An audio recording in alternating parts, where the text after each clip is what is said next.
Ladies love the skin. Ow. Bring it a little bit closer. The good skin, that is. That's why having a proper skincare routine is very important, and you need to feel the Teej. The process is so easy, just 4 steps. You got your daily face wash. That's going to clean your face up nice and right. You got your exfoliator scrub. That's going to open up your pores. You got your AM moisturizer with the SPM 20, which is going to protect you from the sun. You also got your PM moisturizer, which is going to make sure your skin is protected throughout the night. Teej has tons of reviews from dedicated customers across the world. I know I said a lot, but it's okay, because guess what? It comes with an instruction card to explain to you in detail what to do morning and night. And because Teej is a sponsor, they're offering my family 30% off along with a free gift. Just click that link that's in the description and feel the Teej.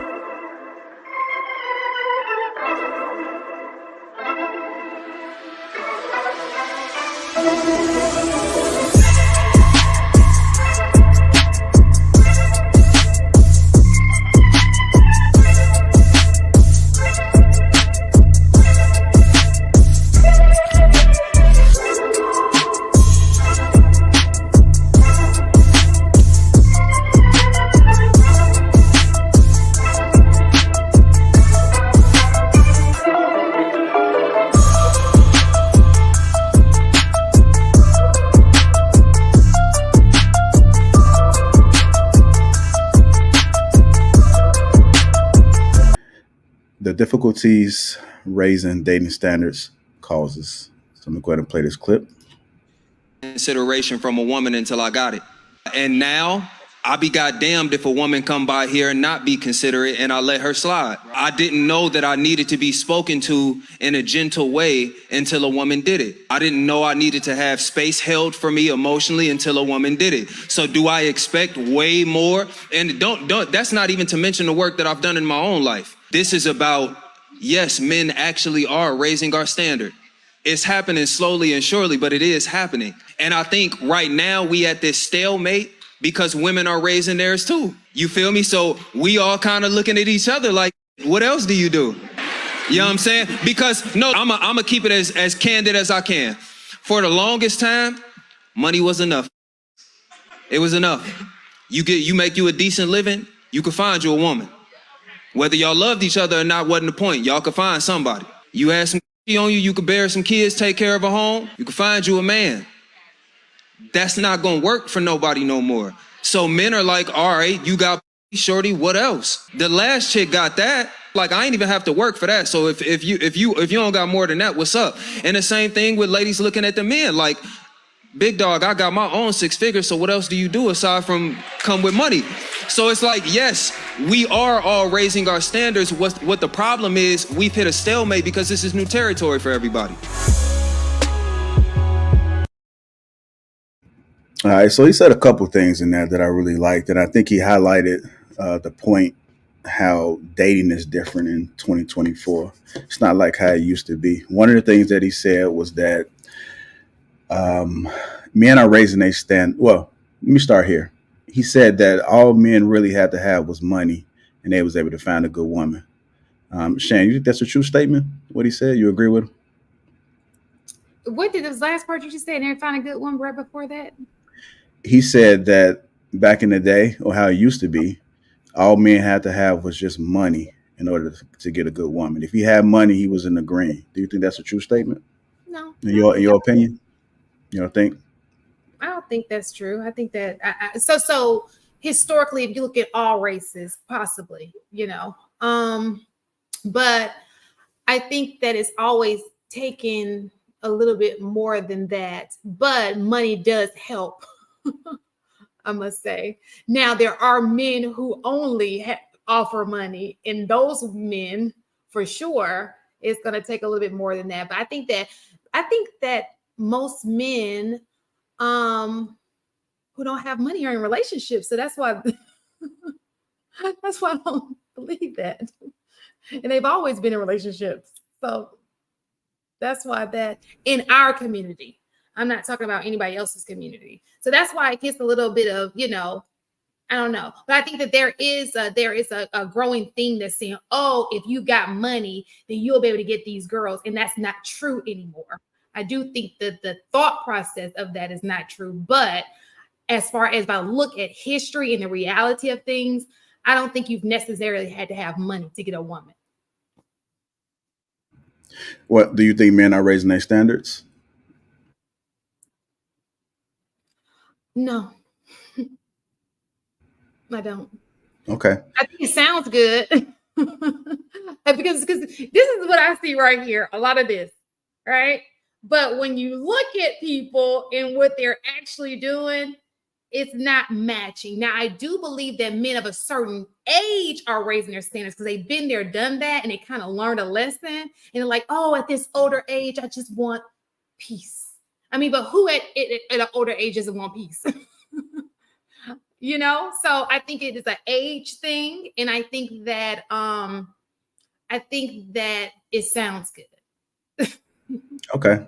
I'm gonna go to you, Day West. I seen you agreeing with Shan. You said that men are not raising their standards. I seen you was clapping for it. So elaborate on that a little bit for me. For one, I don't think us as women, I don't think our standards really change. I think that men just stop being providers. And so it seems like in this new thing that we're expecting more, y'all just kind of, I'm not gonna say y'all, but like it's being a thing when the generation is kind of thinning out, the providing and the being a strong male household man is just kind of like not happening like it used to back in the day. So now it's like, oh, this is hard. Like, why y'all crying? Because Papa and them wasn't tripping. So yeah. Oh, I love that. Okay, so you mentioned that women's standards haven't changed. So you think that women's standards have been consistently the same from 20 years ago than it is now? It just, like I'm saying, it just seems like that. Like it's more about money. If it wouldn't be feeling like it's like money, if y'all was already doing what you're supposed, if the house is already provided for, if you're already coming through being a courteous man and stuff like that, it won't seem like somebody wants something from you. And of course you want a genuine connection, but they're all kind of like a domino effect fall into, but that's. Okay, I'm going to get Cookie in there. Cookie, what are your thoughts about this? I know you heard Day West and Shan Monet give their take on it. Do you think that men are raising their standards? And also, do you think that money is enough for a man today just to be able to hold down a relationship, a marriage? We can't hear you on mute. Nah, if you're on your phone, you might gotta just hit the refresh. You on your phone? No, we can't hear you. Can y'all hear? Is it just me? Okay. All right, yeah, just hit the refresh button and then, or either check the settings and make sure that you're connected to the right microphone balance. I'm gonna come to you. What are your thoughts about it? What's the question? I'm so sorry. I was just asking some questions based off of some of the things that he said in the video. One of the things that he said was that men's standards, that men are now having standards. And he also made mention that it used to be a time where money was just enough for men to be able to get a good woman. So you can kind of give your take as far as what's going on in the video and just some of the commentary that has been happening right now.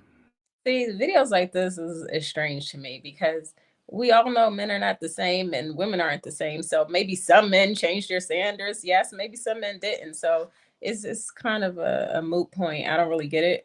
So I would say, depending on who you are, yeah, maybe. But I don't really have much to add to that video because it was like, And can I speak after Hink? Yeah, you can speak after him. Go ahead, big brother. I don't know why you do that, Shan, because ain't nobody able to follow me up. You forgot who I am. I just wanted you to go first because I've already spoken, but go ahead. Understand. As far as the question, have men raised their standards? Or was that what the question was, Jay? I'm sorry. Yeah, I was just asking because he made mention a reference of men are now having standards. And then he also said it used to be a time where money was just enough to be able to find a good woman. I can also just run it back. Think I should run it back? Yeah, please. Okay. I'll run it back, man, for Hank, man.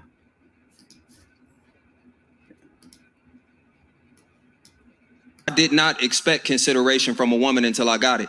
And now I be goddamned if a woman come by here and not be considerate and I let her slide. I didn't know that I needed to be spoken to in a gentle way until a woman did it. I didn't know I needed to have space held for me emotionally until a woman did it. So do I expect way more? And don't that's not even to mention the work that I've done in my own life. This is about, yes, men actually are raising our standard. It's happening slowly and surely, but it is happening. And I think right now we at this stalemate because women are raising theirs too. You feel me? So we all kind of looking at each other like, what else do you do? You know what I'm saying? Because no, I'm gonna keep it as candid as I can. For the longest time, money was enough. It was enough. You make you a decent living, you could find you a woman. Whether y'all loved each other or not wasn't the point. Y'all could find somebody. You had some on you, you could bear some kids, take care of a home, you could find you a man. That's not gonna work for nobody no more. So men are like, all right, you got shorty, what else? The last chick got that. Like, I ain't even have to work for that. So if you don't got more than that, what's up? And the same thing with ladies looking at the men, like, big dog, I got my own 6 figures, so what else do you do aside from come with money? So it's like, yes, we are all raising our standards. What the problem is, we've hit a stalemate because this is new territory for everybody. All right, there you go, Brother Hank. I appreciate that. Thank you, sir. Despite the request, I appreciate that. So let me say this. Young men always was told how to treat women. We was taught that ever since we came out the womb. How to treat them, how to talk to them, how to act to them, how to be cordial, how to be respectful, how to be chivalrous. We was taught all that. Daughters wasn't taught that shit. And especially if you didn't have a father in your house, I know you wasn't taught that shit. You had no idea because your mammy didn't do it. Your mammy didn't teach you because what you see your mammy do, talk crazy to her baby daddy. What you see your mammy do, talk bad to her boyfriend. And so they never really learn how to talk and treat a man because of, unfortunately, women before them. That's what the 2024 women are looking like. Now, maybe your great-grandmother had it in her. Maybe your grandmother. But when it got down to your mammy, shit, mammy said, I'm going to do what I want to do. That's why her ass was at Freaknik back in 92 through 96. She want to do what she want to do. You ain't going to tell me that you can't do. Who going to check me, boo? Y'all know the slogans. So, no, they wouldn't check. So, are their standards high? Yeah, they probably got high standards because that's what their mother told them. And that's cool. There's nothing wrong with having high standards. But now that a man has started to want to have a higher standard for himself and for the person he's going to have a relationship with, now they accuse us of crying or complaining or there's something wrong with us having it. No, you should be able to accept whatever she gives you and take it and be okay with it. Doesn't matter she come with 3 or 4 kids by 3 different fathers. Doesn't matter. You should be able to accept her and love her nonetheless. Doesn't matter if she gained about 50 or 60 more pounds since the last time you seen her at the high school reunion. You should accept her regardless. Bullshit. Ma'am, if you're not living up to what I expect you to be, then I will not be with you. Just like if I'm not living up to what you expect me to do, if I'm not being a provider like you're looking for, I don't have no problem with you saying, no, you ain't the one. I can respect your honesty. I appreciate what you had to say, and I will move on and find somebody who does appreciate what I do bring, and vice versa with the men. So are they both raising standards? Yeah, I'm sure women raise a little bit standards a little bit higher than in the yesteryears. But now that the men are doing it, what's the problem? So I'll let I know Shan wants to get in. All right, go ahead, Shan. Well, Cookie Cookie just got in. I wanted everybody to go. Oh yeah, I'm going. yeah. Cookie didn't go. I'm sorry. We're gonna go to Cookie then. We'll go to Day West. Come back to Shan. Go ahead, Cookie. Can y'all hear me? Yes, ma'am. Um, I'm calling malarkey. Calling it BS. Let me tell you what's happening. What's happening is men are aging and just now realizing that the freaknik, booty popping, um, twerking, Instagram hoes, easy girls are no longer uh are not what they want to live the rest of their life with. Let's just be for real. If y'all call that raising your standards, whatever. Okay, but I call it having an epiphany that you're aging and getting old, and that these same women that y'all been giving y'all attention to for the last 30, 40 years of your life won't take care of you in your old age. They're just gonna find an older dude with money with a check, or a younger man with a check. Women have been consistently, if they were raised correctly by their fathers, have been consistently looking for a certain type of man. These men have wasted their penis miles on chicken heads. Let's be for real. It shouldn't have took my boy that long to figure out that he needed to be talked to nice. All right? So let's just stop blaming each other for everybody's downfall. Women ain't raising they goddamn standards. Y'all are just now finding real women, and y'all feel like that's a standard raise. No, you've been messing with chicken heads. What you did was you ran up on a real one and realized that, oh, these other chicks that I was messing with weren't real women. I was messing with chicken heads. Now all of a sudden we are all raising our standards. No, we're not. Y'all just now running up on real females. And you like how real females treat you. And it's okay to say that.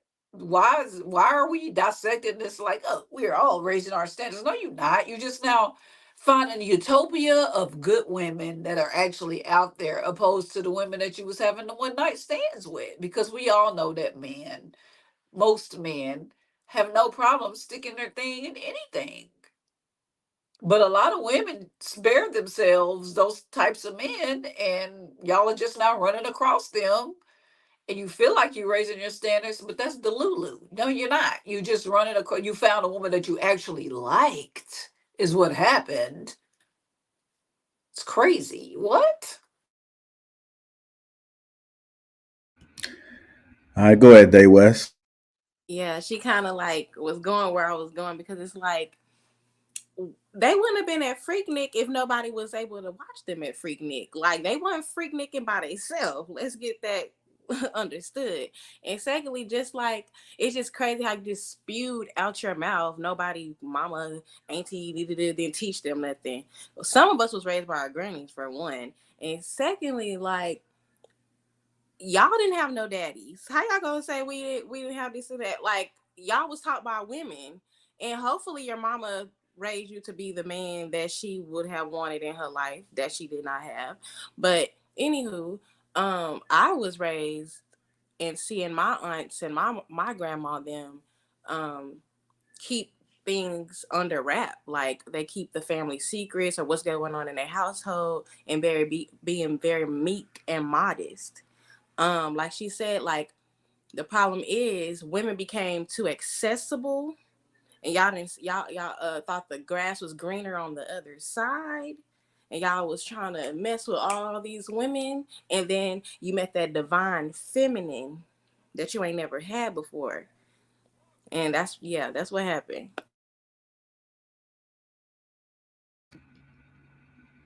I think you taking notes. Go ahead, Shan. Hold on, Shan, because I want to Okay. say something. I know you want to go last. I just want to say this because I just listened to what he said in the video. Why did it take a woman to treat him good to realize that's his standard? Like, why wasn't that his personal standard on his own? I'm just saying, before I ever dated a man, it wasn't like, oh, he taught me how I want to be treated. No, I know how I want to be treated as a woman, as a person. it doesn't take another person to tell me how I want and need to be treated. That's strange. Like, what kind of, I just wanted to say that, Shan. Okay, that's it. I don't know if because I don't want my question, so what I have to say to take it, you know, but it has something to do with this. This is my thing. He said, I didn't know I wanted a woman who was nice until I had her, right? I didn't know I wanted a woman to be cooperative until I had her. So my question is, you had her, why did you let her go? I was thinking that too. So when you get this person that you want, what are you gonna do with her? Because we're tired of being played. I'm so tired of hearing men playing with women. Okay, you're asking for these things, but what is the goal? Raising your standard is having a goal. Like, not just say, oh, now I'm sleeping with a girl who respects me, or I'm sleeping with, you're putting her in the same, as she would say, what's a chicken head category. So what is the point in having these things if you're not going to do right by that person? All you're going to do is you're going to damage them, make them feel a certain type of way, have blocks up, not like me. Like, what is the end goal here? Just to say you have her? So that's the part that confuses me about all these relationship talks. It's like, you get her, what's next? Because you're not going to marry her. We figured that out. So what are you going to do with her? So that just irritates the crap out of me, because he's clearly met her. He just did not, you know. And so that's all I had to say. Hing, did you want to respond?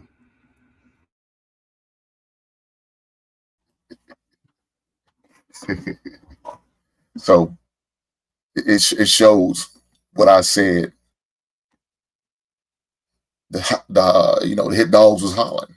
They hollering now, and I like it. I enjoy it. I want to take the veil off and see what I'm talking about. So this is why he said what he said, because his mammy didn't treat him right. That's why he doesn't know. He didn't learn till he got with that right woman. That's why I said what I said, because I listened to what the man said.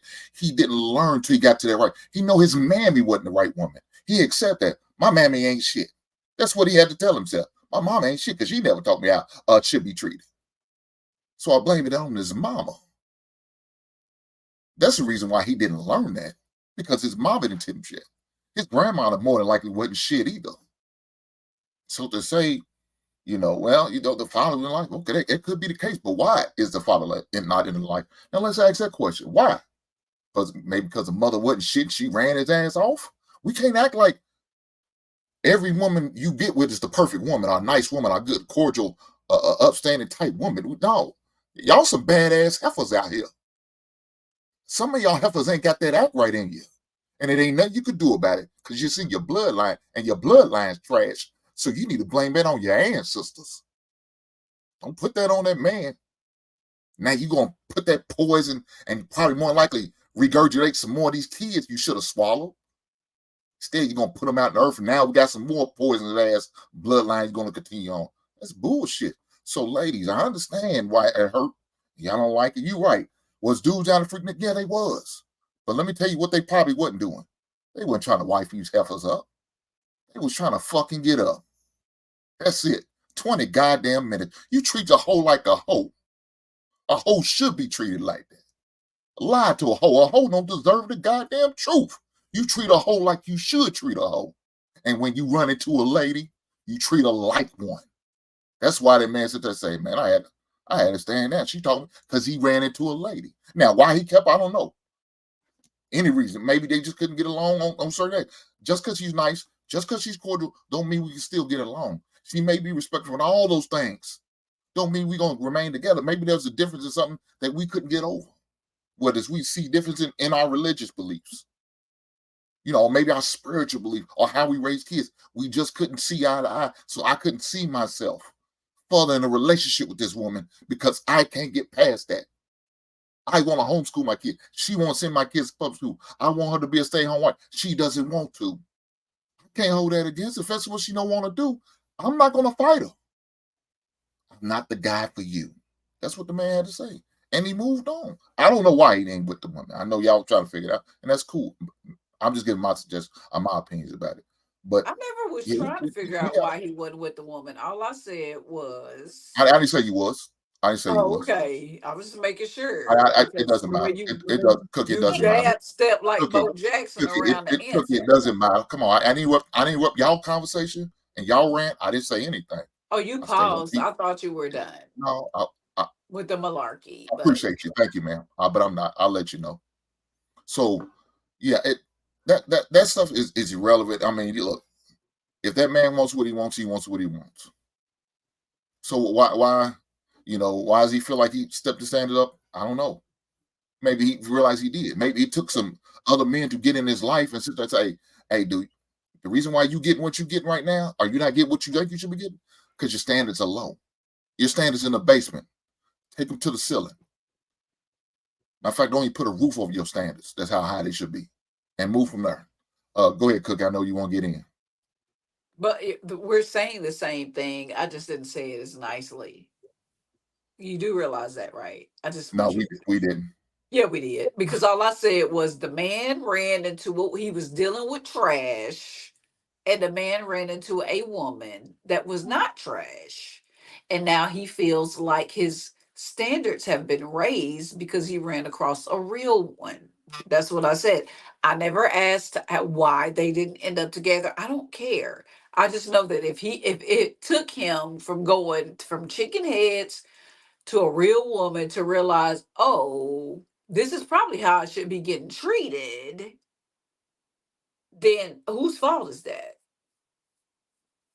That's all I'm saying. That's all I was saying. But it isn't like he raised his standards. He had an epiphany. Let's get that correct. He had an epiphany about sluts versus real women that treat him and adore him. And now he compares every woman that he dates to that woman that treated him like he was supposed to be treated. You can say it's a standard rage. You can call it an epiphany, whatever you want to call it. All of this is I know that if it took a woman talking nice to him to realize that he liked to be talking nice, he talked nice to, then that means he was messing with some trash from John. That's all I'm saying. So we kind of are saying the same thing. The reason doesn't matter. The fact of the matter is it took a real woman for him to realize I've been getting hoodwinked all this time. That's all I was saying. Dave West, you had a finger up. Did you want to say something? I have a question, cause like, are we pointing fingers or something? Cause you name calling heifer this, heifer that. Ain't nobody even doing all that. Like, what's the real problem here? Who made you mad? Because I've it only wasn't even name that called deep. We're having a women. discussion, huh? I only name called women. I call So- women chicken heads. Why we gotta be heifers? You know what I'm saying? That's Like, still- he took that real personal. I don't know if you met some heifers in your life, but ain't none on this panel. Well, I think he gives us what we call hinkology. Like this is how Hink talks a little bit. It's nothing personal. I don't need a translator. Listen, So I let guess me just say this, but no, no, she asked me a question. So okay. her time to speak was to ask me a question. I guess she felt offended. No, ma'am, I wasn't talking to anybody in particular. Mm-hmm. Well, why do you get offended by my look? I didn't say anything. I get offended by ma'am. I didn't get offended by anything y'all said negative about a man. Not one time did I get offended. I'm not going to question why y'all saying. No, I'm not. I'm accepting whatever y'all guys, because maybe y'all have one. There's some badass dude. There ain't no shit ass dude there, and we can all admit that. I'm not that dude, but you might have ran into one, and so you may be talking about that dude you having a flashback on, for all I know. PTSD, no, not at all. And but your my ass main question was, for somebody who you had a disagreement. I wasn't. Because when are the men going to take accountability? Ma'am, I didn't interrupt you while you was talking, ma'am. Are y'all going to ma'am, I didn't interrupt you while you was talking, ma'am. That's ma'am, I didn't interrupt you while you was talking, ma'am. I didn't. I don't do that. Can I get the same respect, ma'am? Dave West, can I get the same respect, ma'am? Thank you. So I'm not talking about any of y'all in particular. I'm not pointing none of y'all. If I'm gonna say something about you, I'll say, Dave West, you ain't shit. That's what I would do. I go straight at you, call your name and say, Cookie, you ain't shit. Stand about you ain't shit. That's what I would say. But I'm not doing that. But you get offended because maybe something that what I said affects you because maybe you lived that life I'm talking about. I don't know. You said affected me because I don't live like what you talking about. I'm not them dudes you talking about. I'm not them dudes you complaining about. I have an issue with. I'm not that dude. All right. What's going on, Swing? Let me get Viz into the conversation. What's going on, brother? What are your thoughts about it? You get a chance to look at the video? Yeah, I checked it out. I think I agree with what Balance C was saying. I mean, I think in what Hink was saying, I think that's more so a thing of being exposed to it. If you've never been exposed to a woman treating you a certain type of way, then then you're just gonna expect for them to, you know what I'm saying, be skeezers or whatever. The same way with men. You know what I'm saying? If a woman only been exposed to a man that's gonna dog them, then that's how they're gonna treat and approach all men. In which we see that now on both sides. So I think it's an exposure thing. If you've never been exposed to it, then shit, you won't know. You know what I'm saying? You'll have that expectation or that desire. But if you never had it or you can't acknowledge it, and many times once you get it, you'll sabotage it. You know what I'm saying? Because you think that it's too good to be true. So and in this case, you'll let it go. So I think that it's I think it's fair to say that on both sides, people point the finger at the opposite side much rather than being real with yourself and shit, acknowledging that you fucked up something that you had that was good. All right. What's going on, Sweeney? What you got on this, brother? You on mute. I don't think something's not connected. Yeah. What's going on, y'all? How y'all doing this here morning? So Shan did ask an interesting question, right? And it actually kind of alludes to some of the things that the other lady said regarding being exposed to a good woman and all of a sudden your standards are raised. I personally do not believe in that. We've criticized several women over at least the last 3 years when they talked about how the new guy raised their standard, how they once thought this way and then all of a sudden they move on, they find some other guy and all of a sudden their standards raised. I personally believe you get exactly what you're supposed to get because relationships tend to be a reflection of you. So, and then oftentimes if you have enough fucked up situations, it kind of leads to what Shan asked, which was what happened to the good one. You ran into a good one and what happened?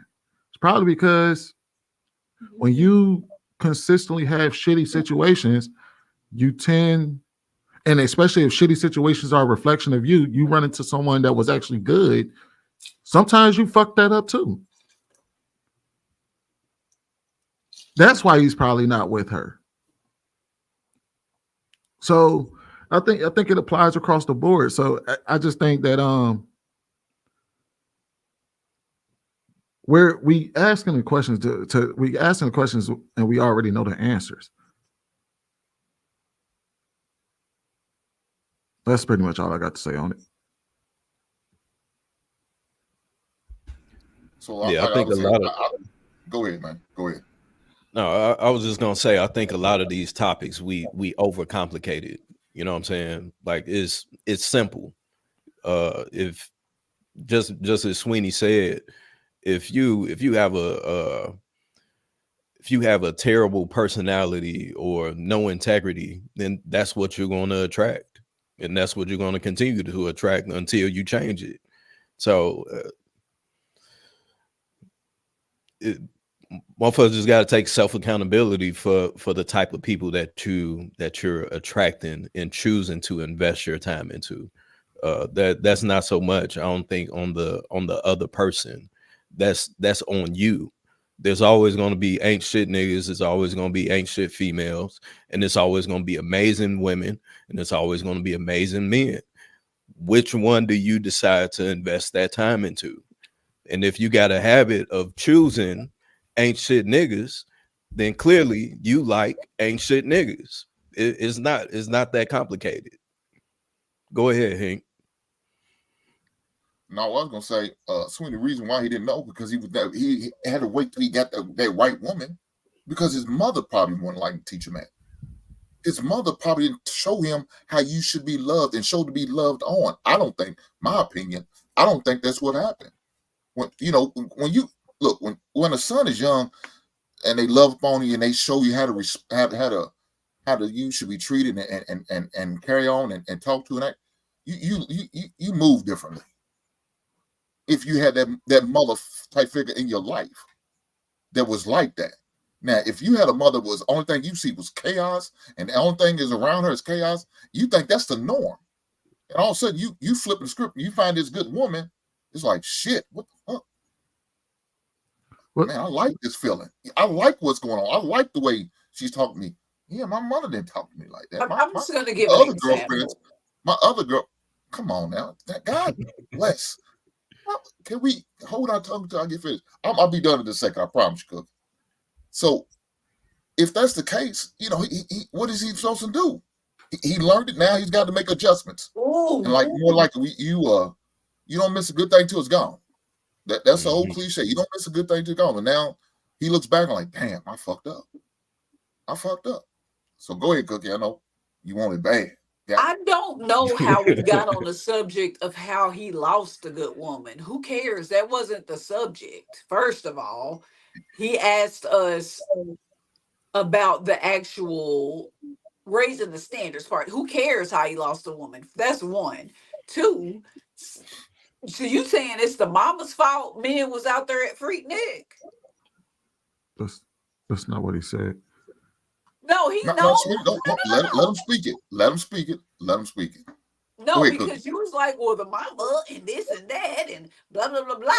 I'm trying to figure out what made this man go into chicken head mode versus good woman mode. And you're saying that it's the woman's fault. It all circles back to the woman that raised him, correct? No, JR, what's the title of the show? Huh? You talking about the topic or the show? The main topic. What's the main topic? It's at the bottom. The difficulties raising dating standards. Of your thumbnail. What's on your thumbnail? Communication. Okay. Poor listening. We can run a tape back. Poor listening. You've been blaming How we moms got here the was because whole Shan time, sir. asked. How we got Your here was mammy wasn't shit. Your granny, your mama wasn't shit. Bro, did you not say that? well, we got to the topic of him losing a good woman because Shan posed the question. And Sweetie, I wasn't the first one that said it. Nope. One of the other ladies brought it Shan up. posed the question. No, I'm not. Okay. So now she coming at me like I'm the first one to say it. I'm the one that brought this in. All right, so let's make sure we get back on task. Let's get back on task. I don't know how. Pause. I said one. I don't know how we got on the subject of why we left a woman. Nobody. He lost a woman. Nobody cares. We're talking about the upgrade of the standards. Now what? And then I totally, completely, I don't care how he lost her. Let's move back to what you were talking about, how men go from the transition of being with chicken heads and at Freaknik to being with a good woman. And you blamed it. Am I wrong, Dave West? You literally blamed moms, grandmas, and your ain't shit blood of raising these men into being whoremongers opposed to reaching out to good women. Did you not? No. You said something about ancestors. All right, so we got to go ahead and keep it. You know what? Now We got to go ahead and keep it back up on the task, y'all, Let's because move on. because all we're gonna keep doing is just going down, back and circling. We're gonna keep further and further away.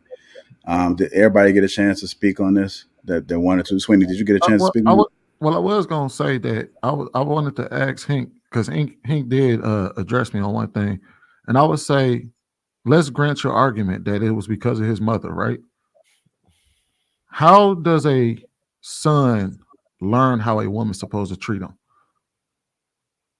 You said, how does a son learn? How does a man learn how a woman's supposed to treat him? From his mother. In what way? What do you mean? In what way? So Like, is it how the mother directly interacts with the son? Like, what is your how how she talks to him, how she shows respect to not only to her son but to the father. That's how she's teaching him. Okay, that's why I was gonna go with it. Was basically because I personally believe that we learn how to relationship from how our parents treat one another in their relationships, and that's kind of how we figure out how we're supposed to behave in our relationships. You got her late, so I said that full circle. I said the okay. more didn't learn because the father wasn't in the house, and so he didn't see how all things transpire with the lack of father or the father figure in the situation, and then it turned left because individuals felt like I was taking shots at them. And y'all ended up at Freaknik because your daddy wasn't at home. Okay, next on the docket. Well, I mean, that could be a possibility. If your parents ain't acting right, you might wind up not acting right too. I mean, that's a natural progression of things. Hey, let's be 100, man. Your environment influences you tremendously, especially your in-house environment. You know what I'm saying? So if you're not seeing your mother be a nurturer, talk to you softly, in a womanly manner or whatever, in a feminine manner, then of course you know what I'm saying, that's going to influence your taste in women. That's the inevitable, and that goes both ways. But at what age do you realize that your penis, which the wind can blow the wrong way and gets hard, do you say, oh, this ain't 37. it, despite what your mama did? Let's say it's 37. Yeah, but for women it's much sooner. So that's a lie. That's a lie. They blame their upbringing and everything. There's a lot of women who talked about how they didn't know how to be treated well into their 30s. And then they come out of it and say, oh, well, I finally found out what a real man is supposed to treat me like, and now I'm raising my standards. And they full of shit too. Oh, well, as long as you understand that. Hey, look.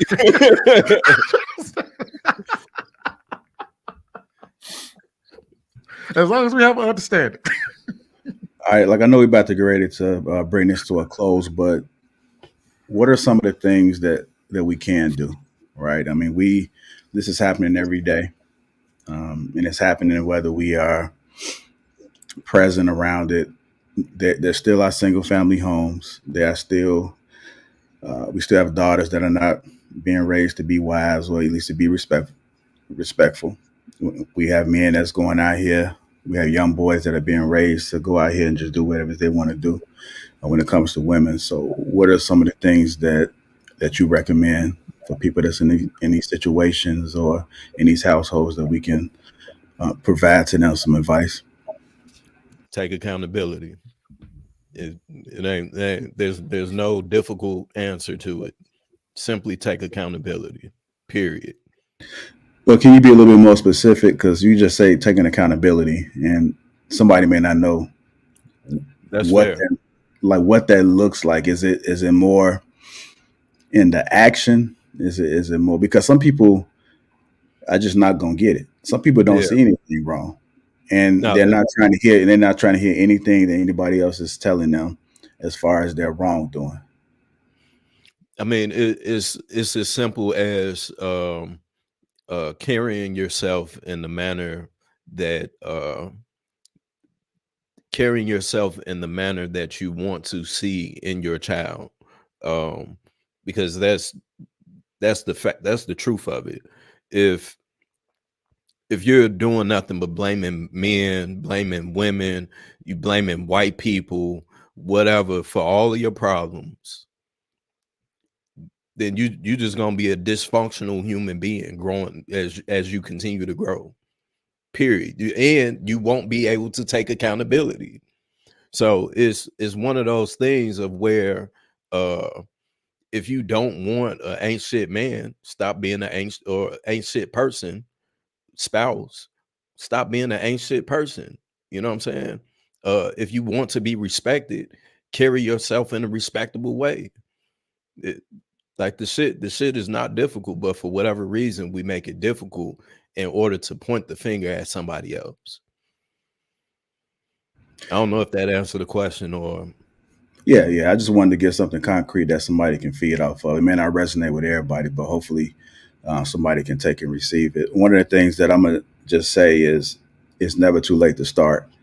I know a lot of us get a lot of advice and insight a little bit later in life, and we like, damn, I wish I can go back in time. Well, if you can have some sort of influence within your household or the people around you, then just go ahead and start it there, and just be mindful of the children that surround you. Children may not tell you, but they are paying attention. They're paying attention to everything you do. So if you know that you haven't been up to par like you should, then start making a difference. Start communicating with your children and seeing, like, try to get an idea of how they view life, how they view relationships, how they view family, and see if you can try to correct whatever you can before they release out into this world. One of the things I always preach is to start within your own household. That's the best example that you can do. And I don't think that anybody has been able to get it right 100%. I don't know everybody's had some type of wrongdoing, or they may have figured it out later. But just starting out, don't be too hard on yourself, and understand that this is a part of growth. And once you get it, once you understand it, then I think it's your job from that point moving forward to make sure that you hold yourself in order and hold yourself accountable. Go ahead, Cookie. Good versus bad. We learned that at a very young age. Once you realize that your environment may not be the most nurturing, you have to go into solitude and figure out what it is that you want for your life. You can blame people your whole life for the choices that you make. But at the end of the day, the earlier you figure out what you want for your life, and this is for the people in the audience, not on the panel, the kids that see this, the sooner you figure out what you want for your life, what kind of life that you want, despite what chaos is going on in your household, which should be the exact opposite if it's causing you trauma, but not everybody thinks like that. Figure that out and make your plan for your life in a positive direction. You do not have to repeat history. I don't believe in generational curses. I believe in people taking the easy way out and just, oh, F it. This is just my family. This is what we are. No, you have to figure out what it is that you want, what you want to go for, and then that's when you become the black sheep in your family. It may be hard, but you can dig yourself out of the hole, the trenches of bad parenting per se.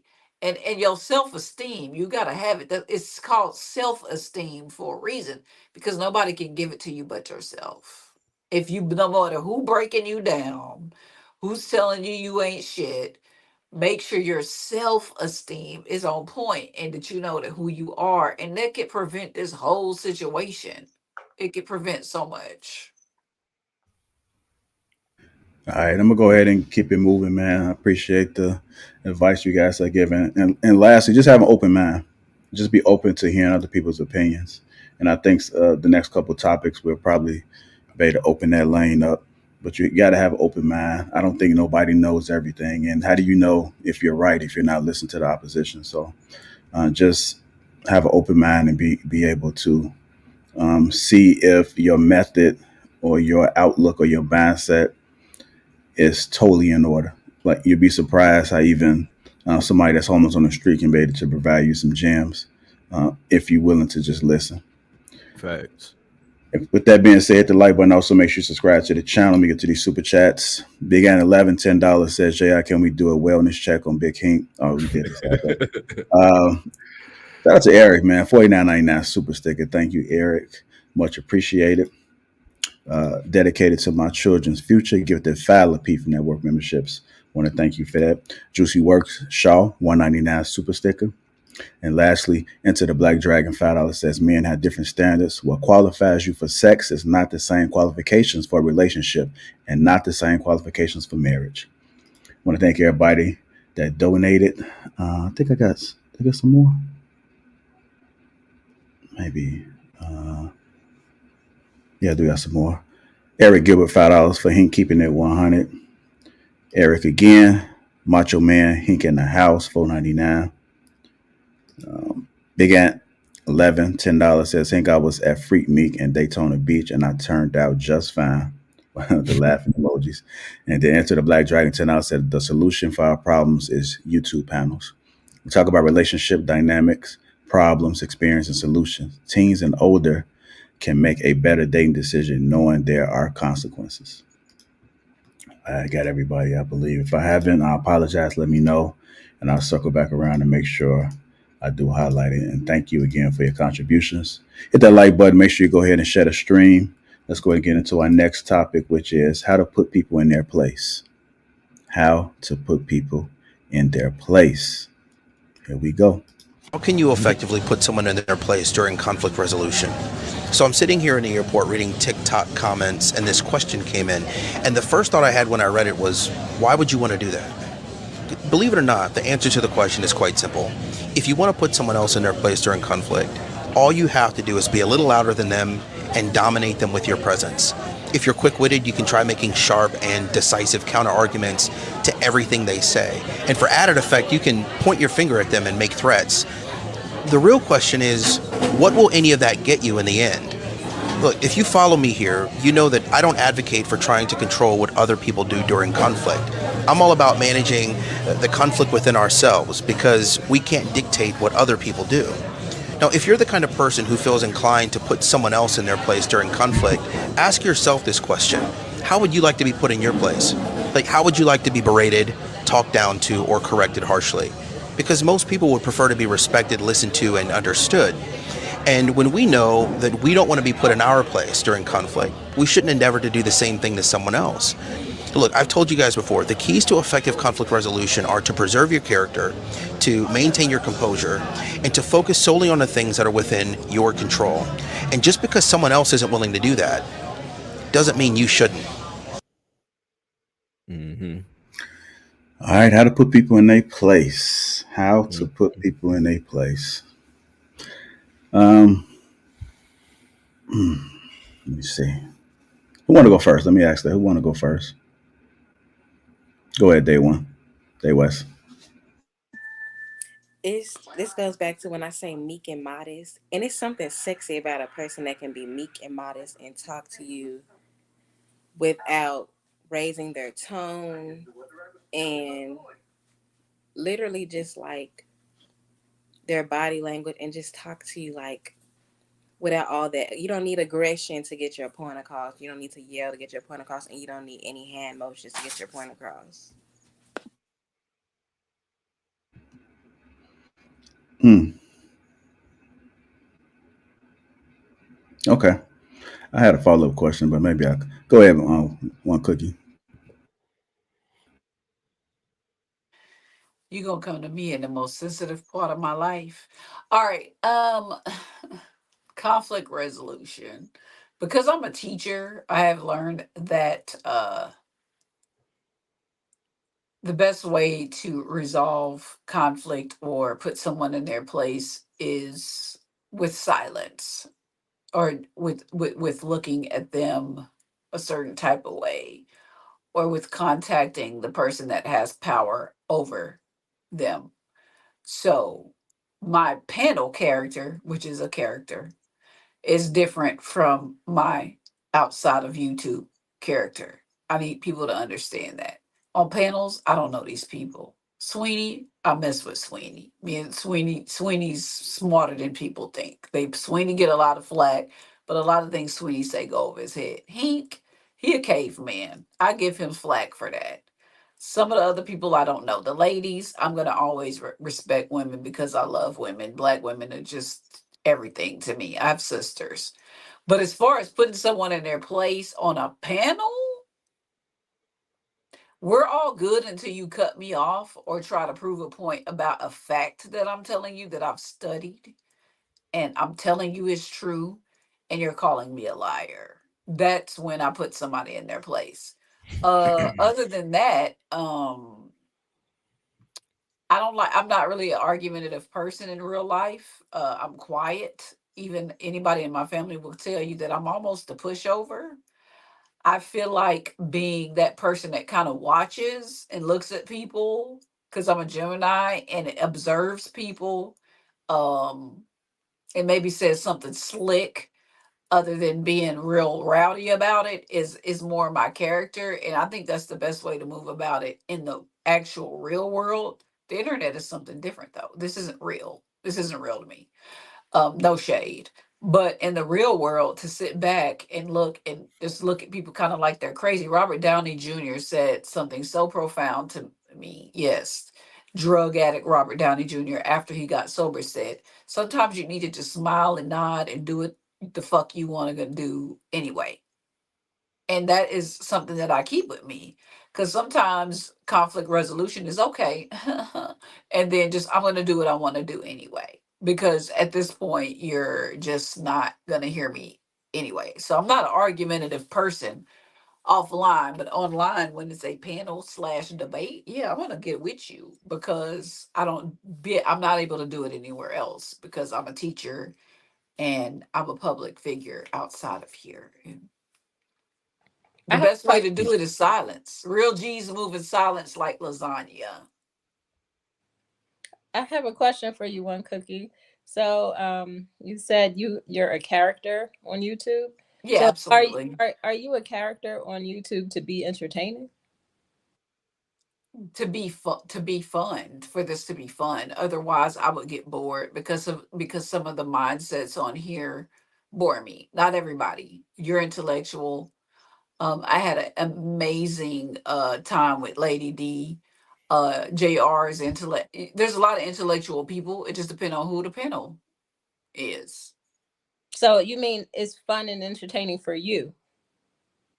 Yeah. Okay. All right. Oh, I like to go next. No, I do find it interesting that you are two different. Well, to address what Cookie said, I do find it interesting that you are two different people. Um, it- and I question why. I understand what you're saying with why you do that, but I think that the destructive part of it is the way that appears to people that don't know you. So now uh whatever illusion or thoughts it is that you show and give to people on the internet is going to essentially, in my opinion, especially if it's not authentically you, is going to further put our culture in the shit. You know what I'm saying? The same way that people say that is piss in the dating pool. 9 out of 10, the people that say that are the people that's pissing in the dating pool. You know what I'm saying? So I find that interesting that you take on that idea when this panel is supposed to be enlightening us as a people, much rather than it just being a joke or whatnot. It's But enlightening until people. I gave an example of why I would turn into somebody that I'm not outside of YouTube. When did I say that I turned into somebody that I'm not inside of YouTube? Because anybody that knows me outside of YouTube knows that I'm not a confrontational person. I said it that- anytime. I gave you an example of when I do turn into my character on YouTube. And we all know that ratings are good because I've been called all kinds of names. Can y'all still hear me? yeah, I've been called names. I've been called all kinds of things on YouTube and haven't reacted. But the real fact of the matter is, I don't care what, and I can say this, and I've said it to my father. He used to hate it. I don't care what people think about me. But my thing about it is, if I'm speaking facts, I said this before on YouTube, and somebody's coming back at me with an argument about something that I know that's factual, that is what's going to turn on my character of popping off because I'm not outside of this ring a pop off person because I am not in your face. Because if we were in a studio, the conversations would go completely different because there's one mic and sometimes there's 12 mics. I have to make my voice be heard because I know I'm speaking the truth. So if this is a platform to help individuals, and if I'm speaking facts and people don't want to accept the facts, then I'm definitely going to fight for my right to speak my facts. So whether That's I call that a character or a split personality or whatever, I do the same thing outside of work. I just do it more calmly. I mean, outside of YouTube, I just do it more calmly. On here, we want viewers, right? But I wouldn't say it's necessarily about the viewers. I do want to make sure that people are actually learning some things, because I've learned a lot just by being on these panels. I'm not going to sit here and say I was an angel, with some of the things that I do in my life, but just hearing, I just take the positive from what it is that I'm hearing, and then I may apply it to my life, or I may gain some new knowledge. So I do believe that people generally come to panels like with a goal in mind to be a better representation. And it doesn't go for everybody. One of the things that I think he said in this last clip was that you can't really control. You can't control how people respond to look. I kind of want to run it back a little bit, but then he mentioned something like that in the clip. I don't. In this You specific said clip. respond, how they respond or look. I know he said definitely And how like they up in respond. conflict, about how you can't control how people respond in conflict, but you can control yourself. Right, So I right, think one of the things that was said was that when people act out of character online, you don't necessarily have to respond. You can still right, carry yourself in a manner that's going to speak to the people that I watch, because you don't know who's watching, you don't know who's right. looking, and Exactly. some people may be gaining something from the conversation. Some people, when it gets too chaotic, they say, "Okay, I'm out because I was coming here and actually thought I was going to get some value." So I do appreciate Yeah, the people that offset, because you can't control everybody. Everybody's not gonna. If you think you can control every single person action and what they say, sometimes I never know what's going to happen on the panel. But I'm hoping that the end goal is to bring value. Yeah, and sometimes I can overlook some things, or I can just be a little bit relaxed. And that goes back to me saying that I'm not 100% perfect. Like, I don't get it all the time, but I'm striving to try to be better even in these moments. And hopefully it is a reflection. So I'm in this fight of learning just like y'all. oh, yeah. And Now, and Yeah, now exactly. let me address the video itself too real quick. So I think as far as with having the desire to put someone in their place, I think it depends on the I think it depends on the situation. Um, Now, of course, if your sole objective is to put someone in their place, that's you just come approaching it from your ego. That's just all ego. Now, I do think that there is a time and a place in which that is a necessity, especially as men, to uphold a standard in our culture, society, whatever the case may be. Um, Everybody, I used to bounce. I used to bounce at a club in Chicago. I used to bounce at clubs in Chicago for 8 years. I could tell someone, hey man, you got to stop doing that. If you stop doing that, I'm gonna have to put you out, or a female. Some people would respond to that and be like, all right, my bad, bro. We all good. Some people I would have to say, hey, look, if you do that one more time, I'm gonna have to put your ass out. Your night is done. And then actually physically remove them from that.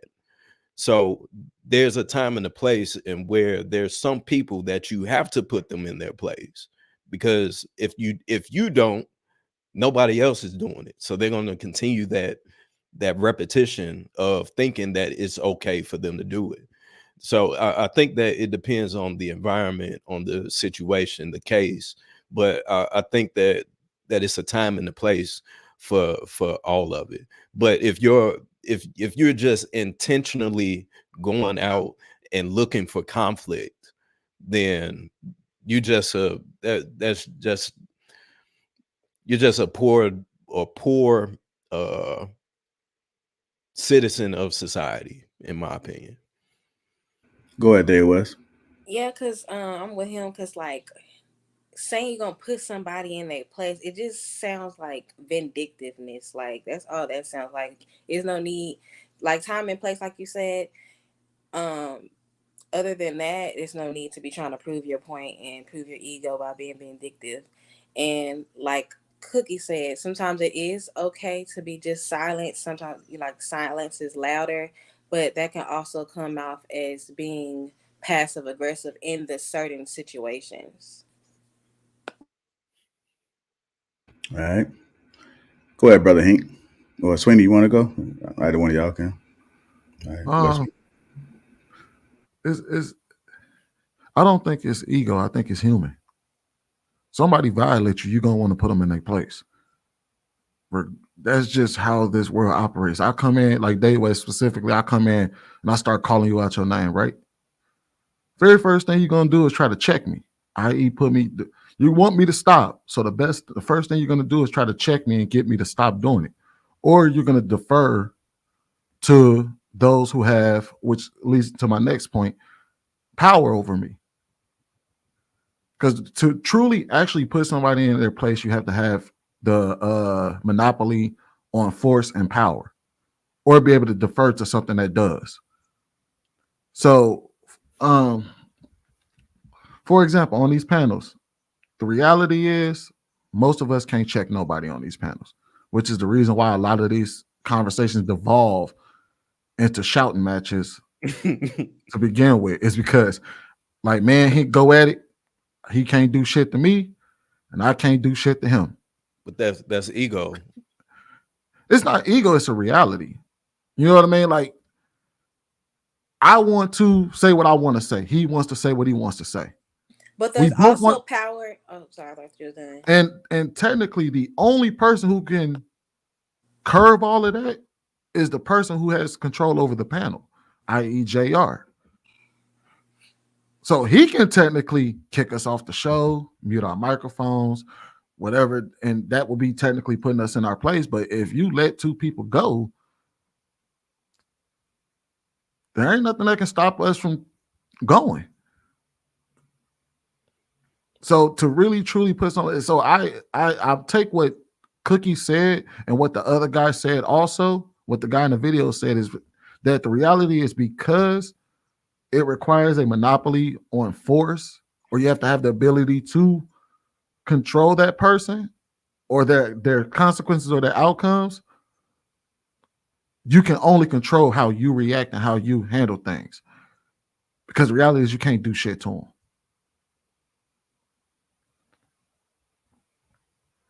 All right, go ahead, Dave West. You wanted to say something else? Sometimes you gotta look at it though, like what did you get out of that altercation? Sometimes I just feel good when I just walk away, because you can't. That can be even more powerful than spewing out towards somebody, or like sometimes I don't just walk away from some stuff. I be like, I ain't even got time for it. Sometimes that feel a lot more powerful and less conflictive than anything else. I have a great example I can use real quick. So there was a video on Instagram where I had made a comment to a young man. Another young man jumped in the comment and was like, "Man, you just old. You an old man talking. You know what I'm saying? Shit is different now. Blah blah blah." So I explained to him, instead of bickering and going back and forth with him, I explained to him, well, once you get to my age, you'll understand the necessity for a man to hold young men accountable and to explain something to them in order for them to understand what it is to grow into manhood. There was also another gentleman that was going back and forth with him as well. And after I made that comment, he stopped responding to me and kept going with the chaos with the other guy. Now I can only assume that he took that and understood what it was that I was saying, i.e., putting him in his place. Now, it wasn't me saying it from an egotistical or me trying to belittle him manner. It was me trying to get him to understand the intentions behind what it was that I was saying to him. So I think that it's to put someone in their place. There's different ways to do it. You can put somebody in their place without making them feel as if they are belittled. Is saying it in a manner that they will understand it, that okay, this person is not saying it with ill intention. He's saying it with the good graces of, you know what I'm saying, trying to inform me of something better. And that's a way to put someone in their place. All right. Go ahead, Hank. So me listening to some of the response and seeing how some of the things has panned out. It's funny. Talking about put somebody in place. I can tell by the responses. Y'all not doing what y'all saying. Being silent, it means allowing somebody to speak and just hear what they say and let them, even if they're right or wrong, let them sound crazy if they're wrong. But if they're right, then let them be right. That's not what we getting. That's why I get the response, because they trying to check me because they don't agree with me. Mm-hmm. It's cool. But don't sit there and talk about, do this. No, you ain't doing nothing what you say. You're doing just the opposite. So you always want to check somebody and put somebody in place. That's what some people do. I don't worry about that shit. I'm not going to sit there and try to put a woman in place for what? She's beneath me. Why don't I put somebody beneath me in her place? She's not a factor to me. So some strange woman I'm going to try to put in her place for what? You ain't shit to me. You don't move me. You're not my wife. I have no ties to you. I'm not covering you. I'm gonna let that dude that you dealing with deal with you. Or you put him in his place because you won't treat him like a boy. Go put your boy in a place. I'm not your boy. So you can't just always try to think we can go out there and put people in their place. Now, certain situations won't allow you to, because your life could be on the line. You trying to put somebody in a place, or I'm gonna put them in a place.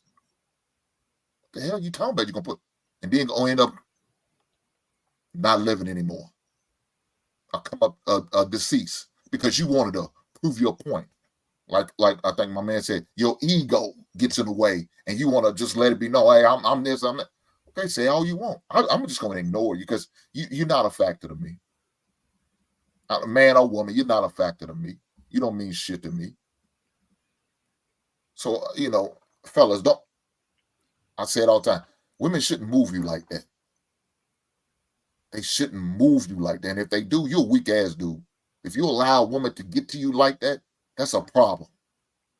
Then you taking overly emotional activities and traits that your father failed you and didn't teach you. Your father let you down because he wasn't in the house. Your father didn't let you down because he didn't teach you how to move as a man. Don't allow these things to happen to you. Don't move off of this stuff. Don't act off of this stuff. That's what they want to do. I feel like they individual want to try to check you. Walk away. It's a bigger man to do that anyway.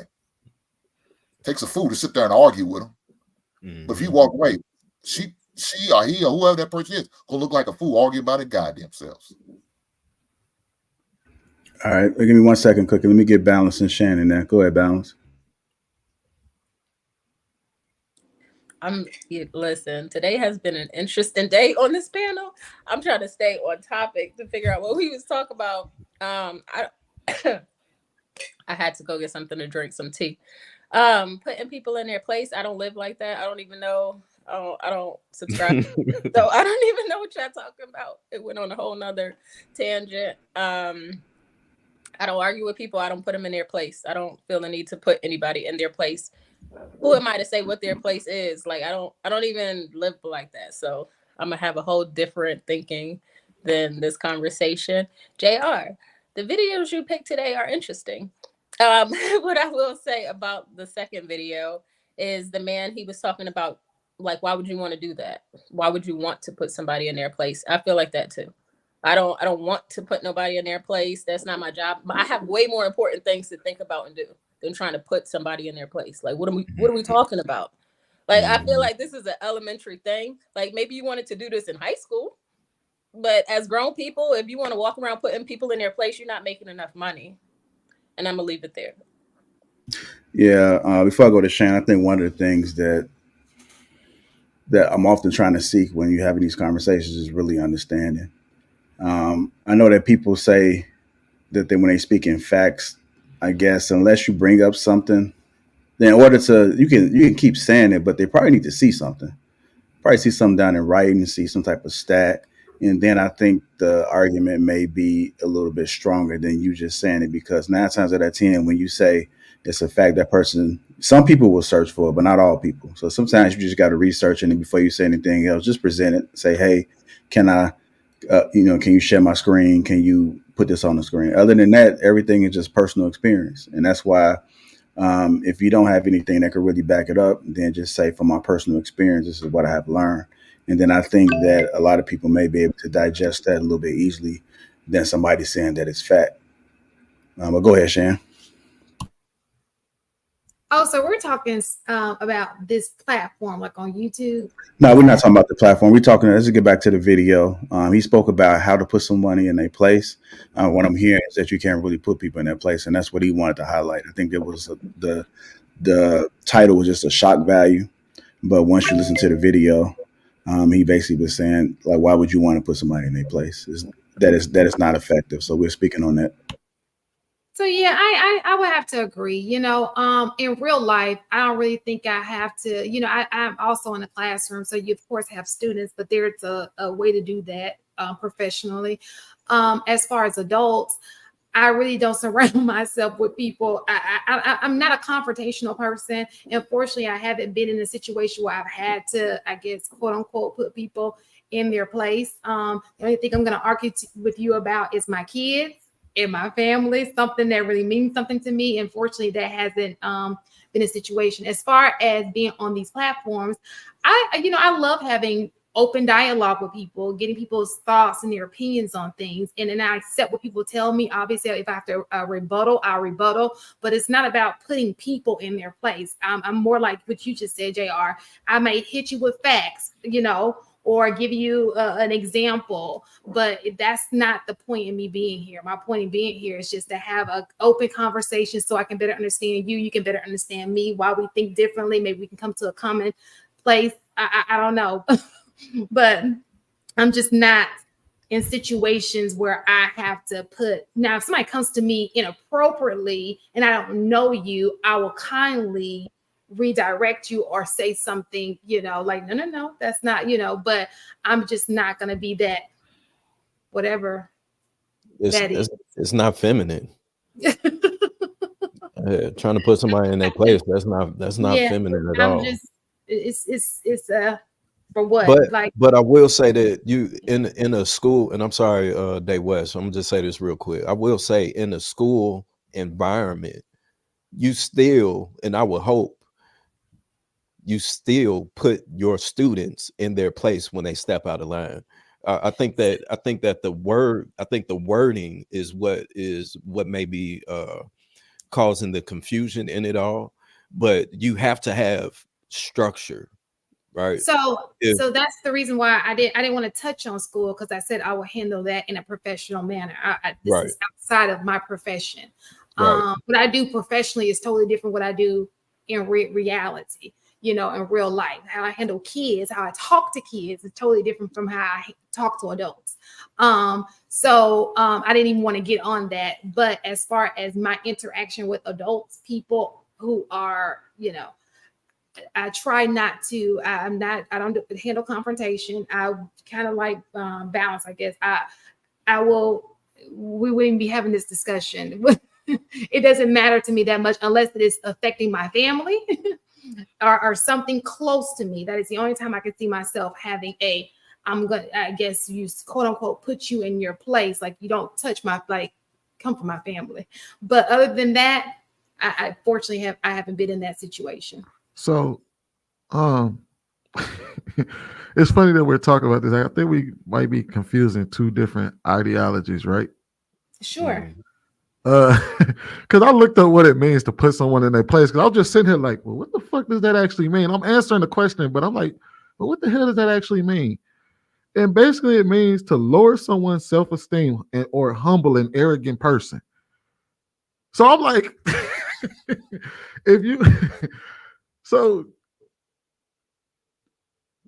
Like, say the should be definition one more time. it means to lower someone's self. Now I've read a couple of them, but one of them I came across is to lower someone's self-esteem, humble, especially an arrogant person. Another one that said to say or do something to show someone that he or she is not better than the other people and should not be acting in such a confident and proud way. Or you show them that they are less important or clever than they think they are. So, and I don't think that applies to exactly what we're talking about here, because I even answered it wrong when I said, say for instance, somebody I call, you know what I mean, Day West out of her name. If she checks me on that, that's not her putting me in my place. That's her saying, hey, you did something wrong to me, and I don't like that you did that.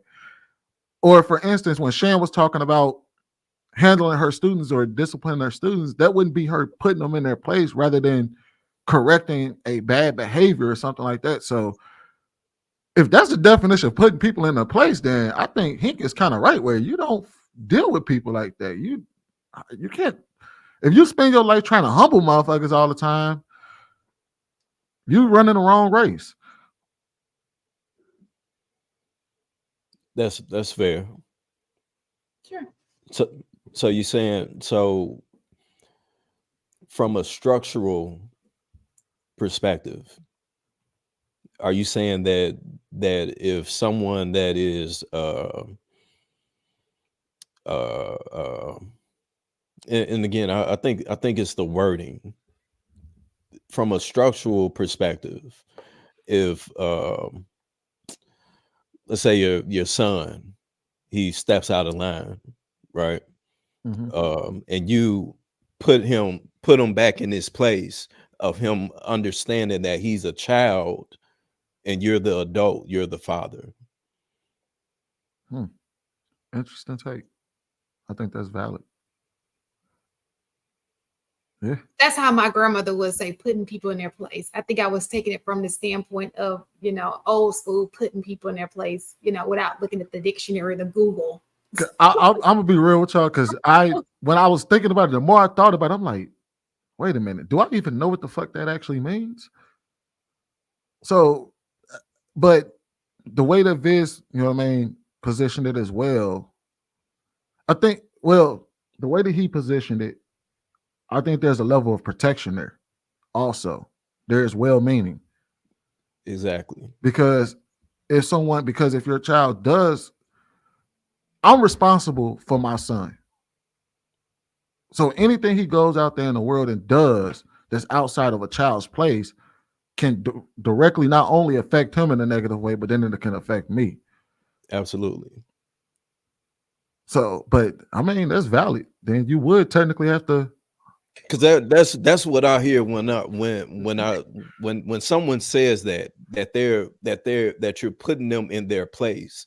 That means they stepped out of line, right? So if you're out of line with what you're supposed to be doing in that position, then it is a necessity for whoever is superior to you to put you back in your place. That's what you're supposed to do. Okay, so let's look at it from this standpoint then, because I get that we're talking about hierarchical situations, right? For instance, workplace, teacher-student relationship, parent-child relationships. What about kind of, if I'm going to look at it within the context of what the guy is talking about, you at the airport and you getting into it with somebody else and you're trying to find a way to humble that person or put them in their place. I think that's where it might fall apart. That's ego. It can be perspective and whatnot, different situations for everything. But hold on, I got something, a couple things to say. Okay, so boom. To even begin with, when we talk about putting somebody in their place, we wasn't talking about age group, we wasn't talking about sex or nothing, right? So also, we already said that this platform, we're trying to teach others, people listening to us and whatnot. So my question to Hink is like, why you go straight to women putting you in your place. It's really giving you hate women. Like, He the only person on the panel putting somebody in their place. Popping off and putting somebody in their place, two totally different things. And that's what I said from jump. And now all of a sudden, I know the definition of putting somebody in their place, but we answering the question wrong. And everybody like, oh, Cookie, well, if you feel like, no, because I don't ever.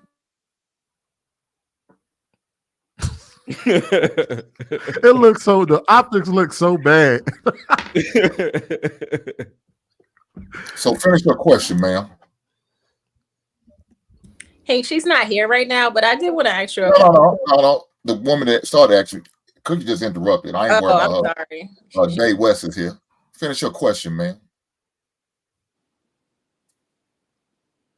Oh, my question was just pretty much why the topic wasn't based off of sex. I'm trying to figure out why you went straight to a woman popping off and really just indulged in what you were saying, like, and then said, like I said, this platform is to teach others. We're listening to us, and you said the woman is beneath you. Or were you saying like whoever's popping off at you is beneath you? Were you like speaking in general, or are you saying women are beneath you? Because I kind of didn't know where you was going with that. You love you some Hink, and I don't blame you. But let me answer your question. So this is what it is. When I say what I said, most of the time when we see in reality, it's usually a lady trying to check a man or a woman trying to check another woman. You don't see dudes out here, Jay, I'm about to check you. We not doing this. So I gave an example of what I experienced before. That's where they came from, if you must know. And the fact that you sit there and say, I hate women. No, I don't hate women. I don't hate you at all. I may not like some of the things you do, but I don't hate you. I love my lady, and she loved me. That's the only lady I really need to care about, really her and my mom, my daughters. Other than that, it doesn't matter to me. No, she asked you, did you think that women were beneath you? Oh, I said it. I said that. Humbling, the definition that Sweeney gave. My phone died. But my whole thing about it is I started it off and then I felt a direction towards me, but I've known what the definition of putting somebody in their place was from jump. Remember, I'm the educator. Sweeney had to remind y'all what it was. And I'm sitting here like, I ain't never put anybody in their place on. Somebody's tried to put me in my place on the internet. I don't do that outside of here, and I don't do it on the internet. Do I pop off? Absolutely. And it's completely different from popping off and putting somebody in their place. I'm not humbling nobody. But what you're not going to do is try to humble me because I have a vagina or because you don't agree with anything that I say. And just because I give you pushback on that does not make me the villain. So let's keep talking about how Hink and how he always help us. Women this, they beneath me. That's what putting somebody in their place. That's belittling. So don't define Cookie as the belittler on the panel, please. So I just thought I'd throw that in there. I'll Sir, say this, and thank maybe you. Who did that? I'll say this, and maybe it's a softer approach of what Hink is saying. When he says that a woman is beneath him, I can only assume, and is that it's more so coming from a perspective of where, not to say women don't matter, but to have to go back and forth with a woman on a situation that she chooses to not view the perspective of, it's almost a waste of time. So it's not worth the time to invest going back and forth with this person if they have no desire to even understand what he's trying to say. Compared to from a male's perspective, iron sharpens iron. So we have to do that at some point. So You know what I'm saying? sugarcoating him, belittling women. Okay. I'm not sugarcoating it. That's just the if women want men to lead and they don't want to be the leaders, then the leaders are going to have the conversation with the leaders. Correct? I've known Hink for over a year now. Hink, no, I'm poking fun at him. I know Hink as king caveman that he is. What I'm saying is, by definition, the only person today and on this Sunday panel that is a consistent belittler is Mr. Hink slash. Well, I don't know. I don't think that's necessarily true. As far as like, if we're going to talk about putting someone in their place, if Hank says, y'all are beneath me, therefore I don't have to deal with you in that way, I don't have to put you in your place because you're beneath me, he's placing himself in a spot. And if you come to Hank and say, how dare you say that women are beneath you, you are actually essentially trying to put him in his place. Think about it, Dave. If Hank says I'm above women, think about the definition of putting somebody in their place. You're not better than what you think you are. So you try to take them down, you try to humble them. If he says I'm above women, and then you say, what gives you the guy's right to think that you're above women? You are essentially attempting to put him back in his place, wherever that may be on the scale. Not you specifically, but if we were having that conversation, him saying that he's above women is not putting anybody in their place. He's just saying I'm above it. And technically, God did place man as the head of the household. So I don't believe that telling him that he's not above women is putting him down, but no, it's putting him in his place. Where's the equality and the accountability though? Well, let's say that everything, it's like everything he say on his mouth is women did it, women, heifers underneath me, blah blah blah. Like, you don't do nothing. Men don't. Maybe he don't. Y'all not part of the problem. Maybe he don't feel that way. He don't feel like that. He don't do nothing. I mean, grant his argument. Maybe he don't feel that way. It needs to be more like men out here like you, Hank, that don't just do nothing and we the problem. It just need to be more men like you then. Yeah. Welcome to the dark side, man. I mean, that's essentially the definition of it. When you tell Hank, hey man, what gives you the right to think that you are above? Hey, and somebody in the comments did point out that that numerous times Cookie has called Hank a caveman, in which is belittling him in a form of fashion. I'm gonna be like you, Viz, and we friends. Do that bother you? That means that he's a strong man. That means he's strong. That's not what a caveman means. No, let me speak. I appreciate y'all speaking about me like I'm not here. Man, you gotta let us call you out, man. Hey, we try to bump to the blow, man. How long I've been calling you a caveman, though? Look at again. I told you. I said it before, and I live it like I said. These women don't move me like that. They don't. I don't allow them to move me. I know he know. What they can say to me gonna move me like that. I know and he knows that when I say caveman, I mean like I'm. Now, if my lady said it to me, that's gonna affect me because that's the one I pour into. That's the woman I'm gonna bless my last name with. She means something to me. Other women don't mean nothing to me like that. But see, the thing ladies, about it, I'm sure you all are beautiful people in your own special way. Y'all do not move me like that, ladies. I apologize that y'all can't affect me like that. I'm not gonna let you, unless you balance. Now balance get on my nerves because he's my buddy. That's fine. But Hank, listen, when I call you a caveman, that's not a bad thing. Actually, we need more cavemen in the world. That's all I'm trying to say. Like, I do want to speak on it because it's all about perception. You know, it's all about perception. You know, he could very well say that he is offended, and you just never know. So, if you had to choose a place to be on that spectrum that I always talk about, you want to be on that spectrum where it's minimized risk, minimized damage.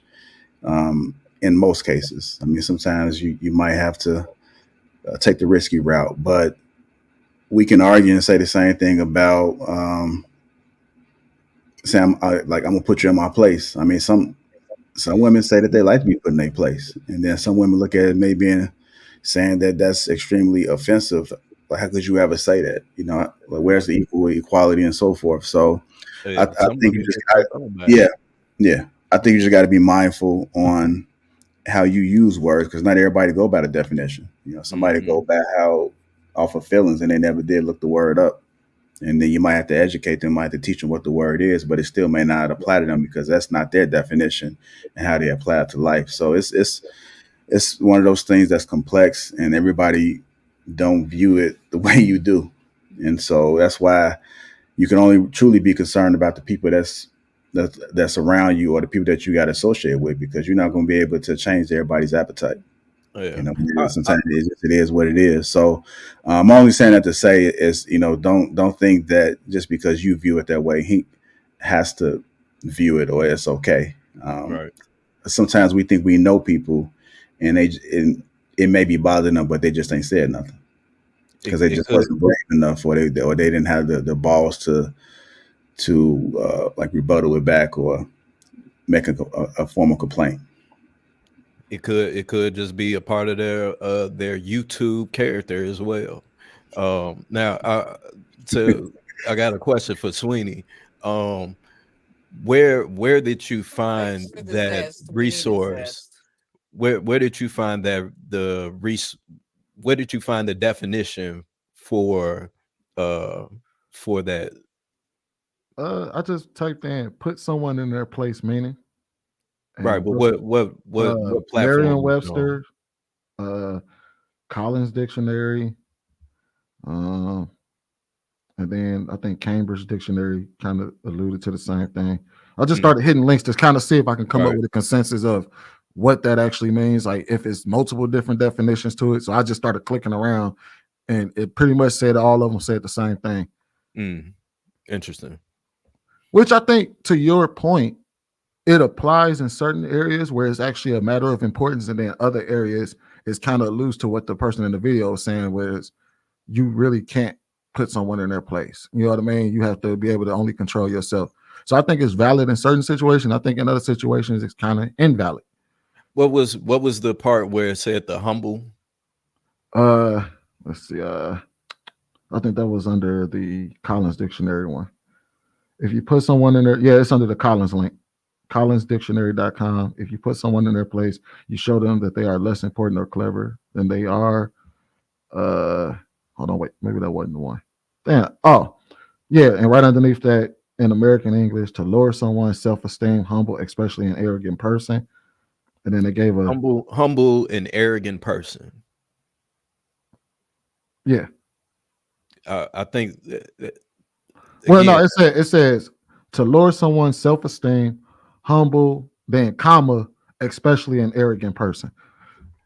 right. So again, in those situations, depending on what it is, that's simply just a part of structure. I don't think Yeah. that that's necessarily a bad thing, but of course, I feel that society itself has become so soft, and we have to soften the blow and be compassionate to people's feelings, so that we have to make it appear as if, you know, we really care about their feelings, and what they're doing is wrong, but let's not say it's wrong. Let's say it's wrong in and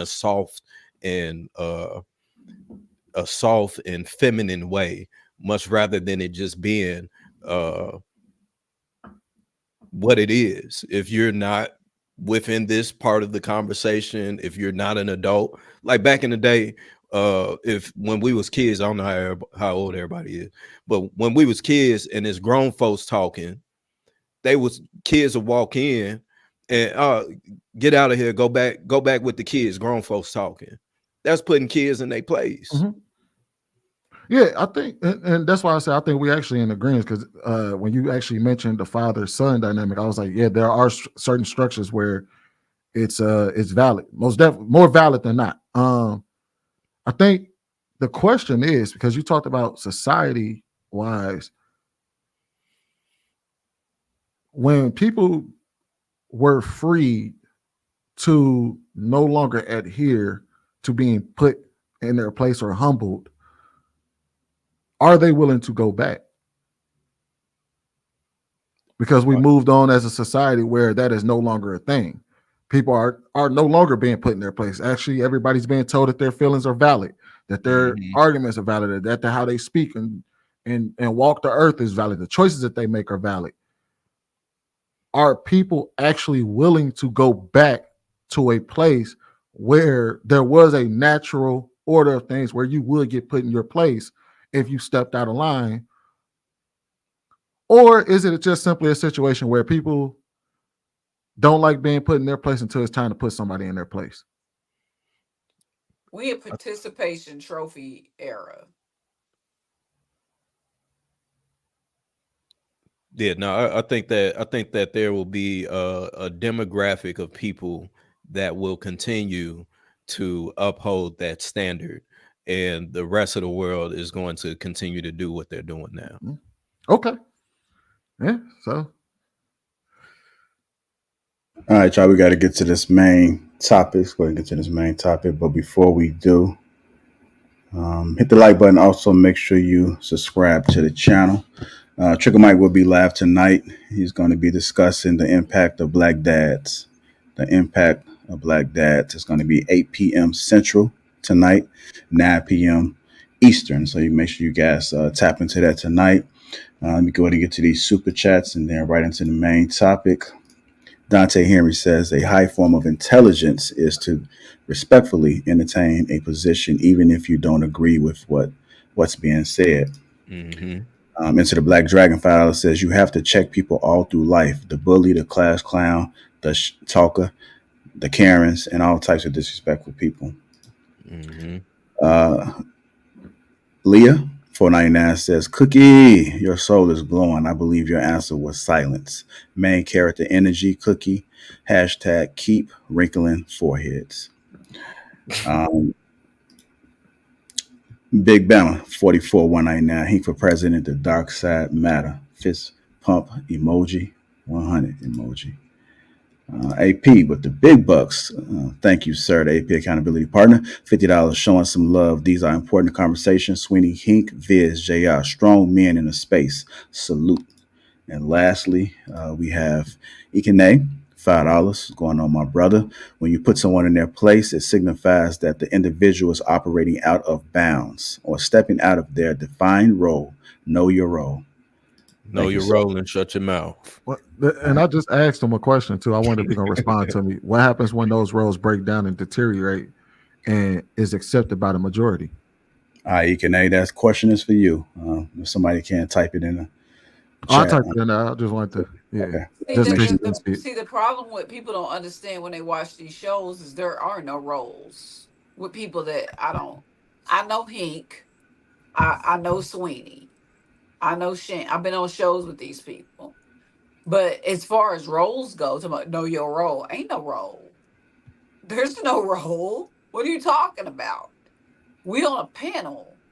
So I don't necessarily disagree or agree with that comment, but when you on a panel, when everybody's opinion matters, there are no roles because I don't mess with none of these men behind closed doors.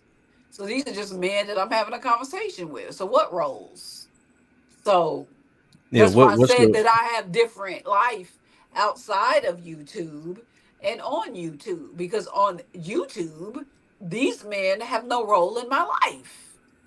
So all right, we got to keep it moving, y'all. Let's go ahead and get to this main topic. We do have hurt feelings reports on deck. If you would like to request a form, HR is sending PDF forms that has the sections where you'll be able to click and you'll be able to, type out your concern. So if any hurt feelings reports need to be filled out, feel free to do so. That is something that we have put in place. It's been established since 2019. So if you guys need any forms, just drop the email, send the email, and we'll make sure it gets in the right hands. Everything is strictly confidential.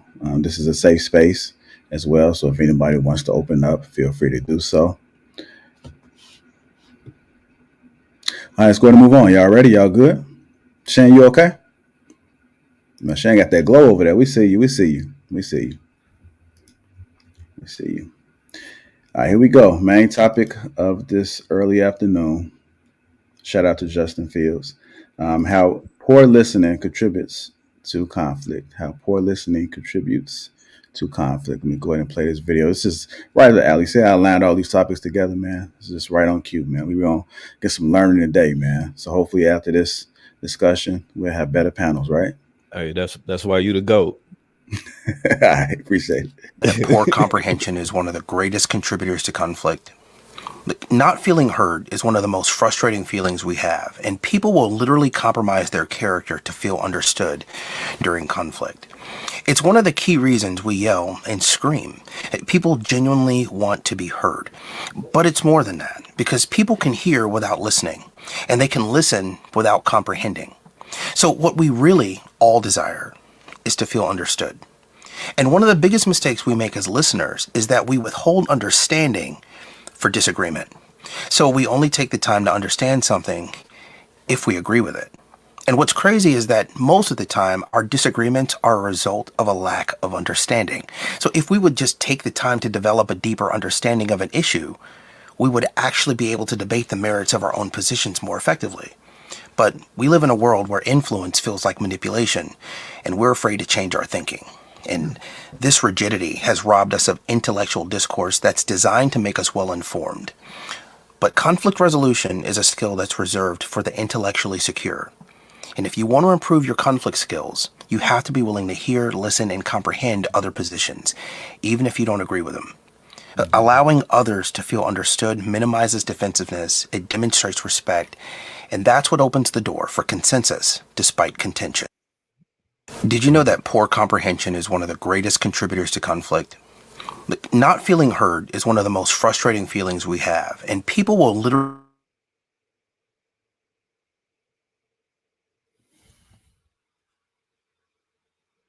genuinely want to be heard. But it's more than that, because people can hear without listening, and they can listen without comprehending. So what we really all desire is to feel understood.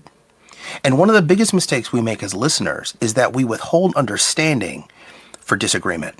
So we only take the time to understand something if we agree with it. And what's crazy is that most of the time, our disagreements are a result of a lack of understanding. So if we would just take the time to develop a deeper understanding of an issue, we would actually be able to debate the merits of our own positions more effectively. But we live in a world where influence feels like manipulation, and we're afraid to change our thinking. And this rigidity has robbed us of intellectual discourse that's designed to make us well-informed. But conflict resolution is a skill that's reserved for the intellectually secure. And if you want to improve your conflict skills, you have to be willing to hear, listen, and comprehend other positions, even if you don't agree with them. Allowing others to feel understood minimizes defensiveness, it demonstrates respect, and that's what opens the door for consensus despite contention. All right, man. Great topics today. Let's go ahead and dive into it. How poor listening contributes to conflict. How poor listening contributes to conflict. Go ahead, Ms. Chamonix. Why do I have to be first? So yeah, I agree. I especially agree with that part about you only listen to the parts that you agree with, and you kind of, don't listen to understand the parts that you don't agree with. So I know a lot of people who do that. Here goes the teacher thing. I guess we're a little different because we actually have to try to understand people, especially when it comes to kids.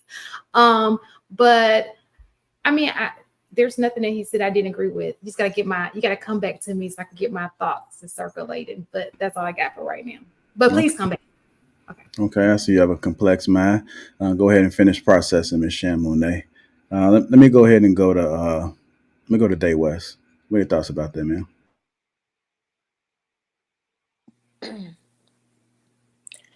I definitely believe that poor listening contributes to conflict because it's been times that it's okay to take advice. It's been times that I should be advised to take another route towards things. Like, I'm not an angel. It was one time I was a little intoxicated, and I was mouthing off at some people that were beneath me, and it went another direction than it could have just went, rather than me just getting in my car and going on, home. So definitely listening can help out sometimes. Okay.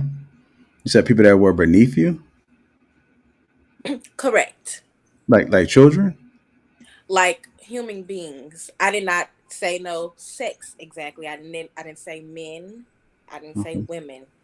And that's why I had that question, if somebody felt, if it was particular about someone, because I feel like in general I could put myself on a pedestal because I'm me. Someone but being beneath me. It's nothing wrong with feeling like somebody is beneath you, but my question was, are you feeling like a certain gender is beneath you? Mm. Because it was kind of direct. Okay. What's the difference between feeling like a certain gender is beneath you and feeling like everybody outside of yourself is beneath you? Because what make you feel like you're above something, like being particular? Like you can't feel like you can above all. You just said I that. think they're both So coming from the if same I space. don't, that's bringing myself down, right? Well, I mean, he could say back the same argument. That's why I asked the question. I said, were you speaking and were you speaking in general, or were you saying that women were beneath you? Well, let's say he did. He felt like women were beneath him. What's the difference between that and saying I'm above everybody? I said what I said. No, I'm not. In I'm general, not trying to. I'm not trying to change in your mind. I'm general, just it's asking. different to me than being direct. Like women are beneath, because in society, people already feel that way.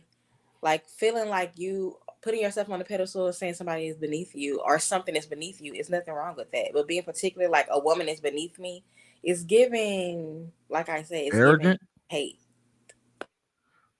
But can't I make the same argument if you say I'm above all you peons? All of y'all are beneath me. Everybody. Everybody. I'm not That saying was nobody that was. particular. I'm But not just because pointing you don't. nobody out No, or you said saying everybody. sex or nothing like that. You said you. Everybody. But I mean, I My guess we. argument wasn't saying what he said. My argument was him being particular towards saying women are beneath him. Period. No, that's why I asked the question. I just posed the question. So What's the my difference? mindset, if anyone being, and that's why I asked, was it a broad statement or if he was being precise? Because I don't feel like nothing's wrong with nobody being beneath nobody. I feel I was taught that people are beneath you. You are beneath that a situation is beneath you. But him being Yeah. direct, saying that women. What's the difference? Well, like So I is think. she trying to Hold on, say? hold on 1 second, because I think something, just because you were taught something doesn't mean that it's correct. So I think that even when we are having these discussions, which it can be valuable, I don't So think no, Sweeney is trying to, I don't think Sweeney is trying to necessarily come at you as an attack, but just to get your mind thinking a little bit deeper in what you're actually saying and the impact of what you are saying and how it may be affecting you. Because, like, how can you? It's like you're getting mad at Hink for saying that, and you're kind of saying the same thing. It's just not narrowed down, but you're saying something very similar, which can pose the same type of energy. Mm, no, because a comprehend. situation, nobody ever told you that situation, something bad is beneath you. So a situation is beneath you. Well, if you say the situation, then I think that's a That's little bit. different. Yeah, we're Yeah, not talking about Sometimes a situation. person is the I think. situation. I No, think it's the way you said. So I think that they're thinking that you said everybody's beneath you, but I think what you're really trying to say is in that situation, those people were beneath me. The is that people what I'm you're saying? dealing with. That's why I was saying situation is the perspective. Like I keep repeating myself and say the same thing, so it's kind of like No, hey, hold on. I mean, this is good. I mean, just Yeah. like, I think they're asking you for clarification, and I don't want you to feel a certain type of way, because like this can help you in the long run as far as articulating no, yourself. I'm not feeling no type of way. Right. So like a lot of times people are misunderstood because they can't articulate the point, or they kind of give up because it looks like it's all coming down at once. Right. Say exactly what it is that you mean, so that they can understand. I'm not like, oh, y'all are the scum of the earth. Y'all are beneath me. All humans. I'm like, if y'all are, if I'm in a situation with you and the situation is beneath me, you're beneath me. Okay. Okay. Right. So I it's think that's a better situational. understanding. She's not Yeah. saying everybody. She's saying Okay. situational. I Okay. figured that's what she was trying to say. Oh, See, well, if you, Like that's different. yeah, a lower right. vibration individual putting me You're in a right. low vibrational But situation. You're beneath me. So do you understand in that moment? Again, this is just for clarification. Do you understand how if you don't articulate yourself, and this goes not just for you, for anybody, if you don't articulate yourself well enough or get your point across, you will be misunderstood. Well, this is how conflict arises. And that's why he asked a question before he went there for clarification. And so you can't take that in as an attack or that you said something wrong. Sometimes people ask questions, people will change their stance on things, and they do it all the time on the panel because they feel like they're going to get attacked. So just stand on what it is that you're saying. Maybe it's to seek clarification. Don't always take the negative route. I'm not saying you did, but sometimes you got to take a little bit of moment to process some things and then respond. Because every time somebody says something, it's not necessarily an attack. Sometimes it could just be their tone. But you don't know them long enough to even understand if this is just them or if this is just for the moment, is they attacking me. Just slow everything down for a little bit, collect a little bit more data, a little bit more information, a little bit more sounds, and then kind of go from there. So I think we can move on. I just want to just No, I highlight that definitely didn't because, feel attacked. I was answering his question to my best ability because that's why I asked Hank questions before I asked him, and he definitely clarified that he was talking about yeah. women are beneath him. But he was asking you a question and you just kept taking it back to Hink. So it was just like when you kept asking Hink the question, Sweeney's question still was never getting answered. Because that's where it all started from. Right, because of it didn't start there. You took That's it there, why you asked but he specifically. was That was specifically me. asking you a question. Okay, but you gotta prioritize that thought, right? If he asked you something directly, he's talking to you. He's not saying anything about Hink. He's just asking your stance on how do you, and then he kind of tied it in, but he asked you a question. So answer his question first, and then I'm not telling you what to do. I'm just trying to get you to understand how communication works on Earth, right? How majority of people may look at dialogue back and forth. Now you have some people that create their own how they process things, and I'm not gonna do all of that. But like most people, I won't say most. I think a lot of people interact in a certain way, and if we are seeking to understand more, then it can reduce conflict, which is why I have this topic. Like nobody's right or wrong right now.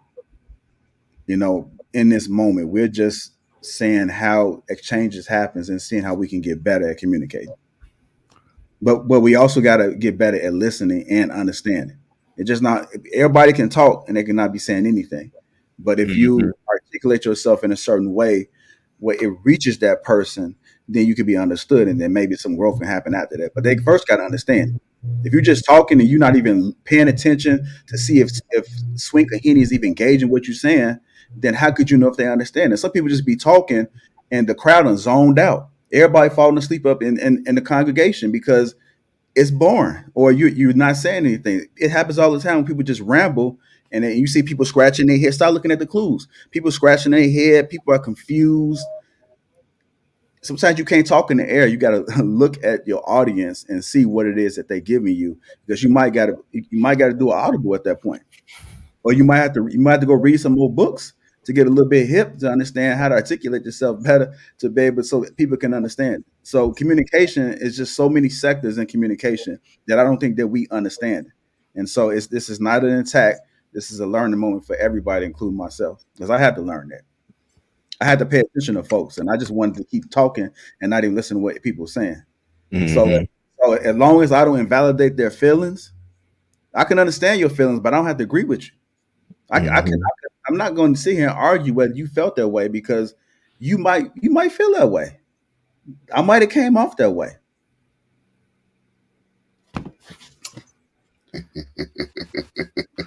Well, that was a master class of the actual topic. That was a master class of the Yeah. topic at hand. No, it's not over. It's not over. My time is coming. All right, let's go ahead and keep it moving. I got off track, man. I'm talking too much. Y'all go ahead. let balance go. I wanted to answer the question that we were speaking about, because I feel like we talked a lot about the panel today and not the actual topic, but I'm going to get back. And what has worked for me in my relationship is when it comes to poor listening, this is a skill that can be developed. I say this all the time, but in my relationship, we came up with something that works. So I want to share it. We'll talk to each other and then we'll say, hey, say back to me what you think I said. Mm-hmm. Say back to me what you think you heard. Mm-hmm. And sometimes it would be opposite of what you actually said. It's like, how did you get there from here? Like, this is opposite of what I said. So then you have to reiterate, say it again, and then make sure you say it. Maybe you're not explaining yourself that well. That happens. So then you say it in a different way and then say, hey, now repeat to me what you think I said, what you think, what you heard. And then once you get it right, it's like, okay, all right, now you're understanding what I'm saying. And vice versa. He'll, say it to me, I'll repeat it back. And he's like, yes, that's what I mean. Or sometimes he's like, no, that's not what I'm saying. And I'm like, okay, let me shut up and listen better. Because sometimes it could be you, sometimes it could be the other person. But the goal is to understand what the other person is saying. It's not to be right. So if we realize that is the goal, understanding is the goal and not being right, then we'll get further on this panel and in life. We'll get right there. Facts.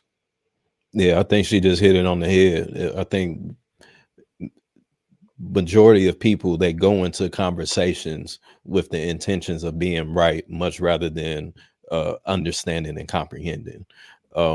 There's a book by called The Science of Being Great by Wallace D. Wattles, where he explains that once you understand that people are always going to have a different perspective of yours, you can get through life a lot easier.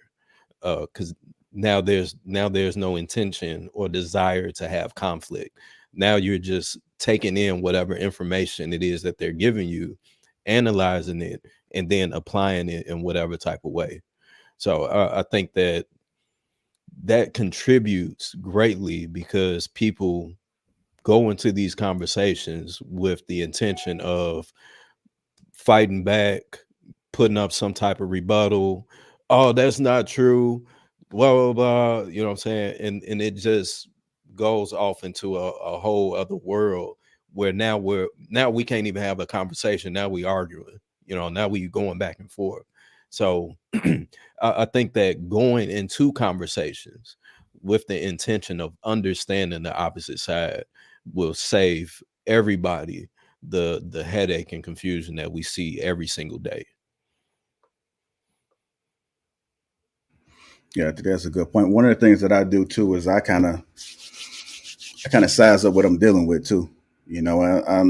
As I pay attention, I understand some people are not good at expressing their feelings or getting out what they're trying to say. And so I'm just kind of mindful of that, and I kind of get them a little bit of space to be able to do so, because the goal is to try to get some understanding here. Yeah. And then sometimes you may not be that person to reach them to get the understanding that's needed. Yeah. You might have to involve somebody. Maybe y'all go to therapy or something like that, because it could be you. It could be them. I mean, some people just not going to get it. And then you got to make that decision whether you just want to be a part of if you want them to be a part of your circle. If you got some time invested, like if they family, your kids, you ain't got no choice. You just got to keep hammering away, because the one thing that you can do is just be consistent, and then hopefully one day they'll be able to get it. Or if it's not reaching them, then you try to look for other resources to be able to put it on a better display for them. Something else too, and I learned this with screenwriting. It's important to not only listen to what people are saying, but also be aware of the subcontext of what it is that they're saying too, and listen to what it is that they're not saying. You know what I'm saying? Like, this is all a part of communication and better understanding people in general, their body language. There's a reason why there's so much studies. There's a lot of studies on these different avenues of how people communicate. And if we only limit ourselves to one part of it, then we'll be completely oblivious to what's really going on. So I think that is everyone's, as an individual adult, responsibility to hold themselves accountable, especially if you're in a relationship. On top of, if you want to be in a relationship, it's important for you to understand what and how good communication looks so that you can apply it not only for yourself, but for your children, for your spouse, for your grandkids, for your nieces, nephews. When you get on these panels, for the people that's paying attention, that's watching it, because we are so often taking in poor information by people that have shitty communication skills, and then it's spreading out to the world, and now it's a mass forest fire that everyone now think that this is how you're supposed to communicate. All right. Anybody else haven't spoke? Cookie, you spoke on this? All right, go ahead. First of all, I would like to say that I feel like, no disrespect to his wife, that Sweetie is my spirit animal. First of all, spirit human, and let me tell you why. Because I'm factual. Okay, I've always said that. With my debate background, with my human psychology and body language reading background in college, I find it very simple to recognize when somebody's a poor listener. I listen, I hear, and I reboot, and I come up with a rebuttal. Okay, so that's how I work on these panels. Some people don't like it, and I think it's because that I'm a female and I'm a strong female. But I hear everything that everybody says. But because I come back with a certain fact or a certain statistic, or I don't source my statistics, or my IQ says, oh, well, she's smart, so she's just going to say it off the dome, um, it gets miscommunicated. I'm actually a huge avoider of conflict. I don't like conflict in my life. This is the most conflict that I've ever had in my life on panels. But I do believe that poor listeners are the major contributors of conflict. And I said, but poor listeners are also the people that spend, when somebody that's spitting facts, because I've seen it happen to Sweeney every Thursday. When people that are spitting facts, they're so busy trying to figure out, trying to prove you wrong, that they're not even hearing what you're saying. And I sometimes feel like I'm a victim of that. I hear everything that everybody says. So I urge anyone listening to this to take a debate class. I was a master debater, or to take a speech class. I was. Oh, I was. I was on the debate team. You didn't get the I'm it's telling a you. man joke. Oh, It's a man joke. okay. My bad. Sorry. I don't even want to know. Please just spare me. Just say But that 5 times fast. what? Say what 5 Master times fast? debater. Master Oh debater. God. No, I get it already. Stop. I'm done with you. Anyway, so I urge people to take speech communication classes, even if it's not in college. You can do it in high school, so you can learn how to hear and have a rebuttal, opposed to having a rage emotional output. Because whether my rebuttals seem passionate or enraged, they're still the truth. So at the end of the day, I feel like a poor listener is always gonna bring conflict, and they usually have a tendency to cut people off. I'll sit here and smile at you while you wrong as hell. You know, the only people that I am comfortable cutting off are people that I consider my friends. Like, I will cut Hink off in a second. I do consider Frank Hink my homeboy. I've known him over a year. He has never he know what I'm going through right now. Like, that's the homie, Sweeney, just newly. Like, I realize what kind of brain capacity he has. That's my spirit. He like a spirit human to me. We're the same kind of thinker. So those kind of people I'll cut off. I'll be like, wait a minute though. But like other people, I don't do that. I don't waste my time because I don't care. As far as like, if you're wrong, you wrong. And then I'm gonna tell you later when it's my turn that you wrong. But other than that, yeah, poor listeners, man, they are the worst. And I feel bad for some of the people that y'all be on panels with. uh Sweeney, bruh, I don't know how you do it. I don't. He, I don't know how they do it. So yeah, you got to be a listener before you can be a replier, before you can be a scholar, before you can be anything like that. Because if you can't hear what somebody is saying, at this point, you just making shit up to be mad about. And that's when things get funny for me. And I start laughing at you because at that point, you just a joke. And it's no looking down on you or you beneath me. It's just you a joke. You clearly not a listener. So I'm going to just keep rebutting and proving you wrong. It's in my blood. Even the masters need training. Even the masters need training. Yeah. Um, One of the things about reconstructing your mindset is looking at everything from a positive lens. So even though people are on panels, you can fault them, but they probably just don't know because there isn't a lot of topics like this that's being discussed. So that's why I'm hoping that this will hit home run for some folks as far as how they deliver, how they listen, how they communicate, and the importance. I was just having a conversation last night. I'm like, man, I probably need to do a deeper dive and learning a little bit more about communication because knowing how to articulate and speak, you can make a lot of money. You make a lot of money in a short amount of time. There's power in words, and it's useful and vital. And I think that people should take it very seriously because it is the way of life. And I think it'll make your life a lot easier with any form of relationship that you may decide to be in. So this is a good thing. I mean, you sharpening your mind as far as how to look at communication in a different way. This is powerful to me.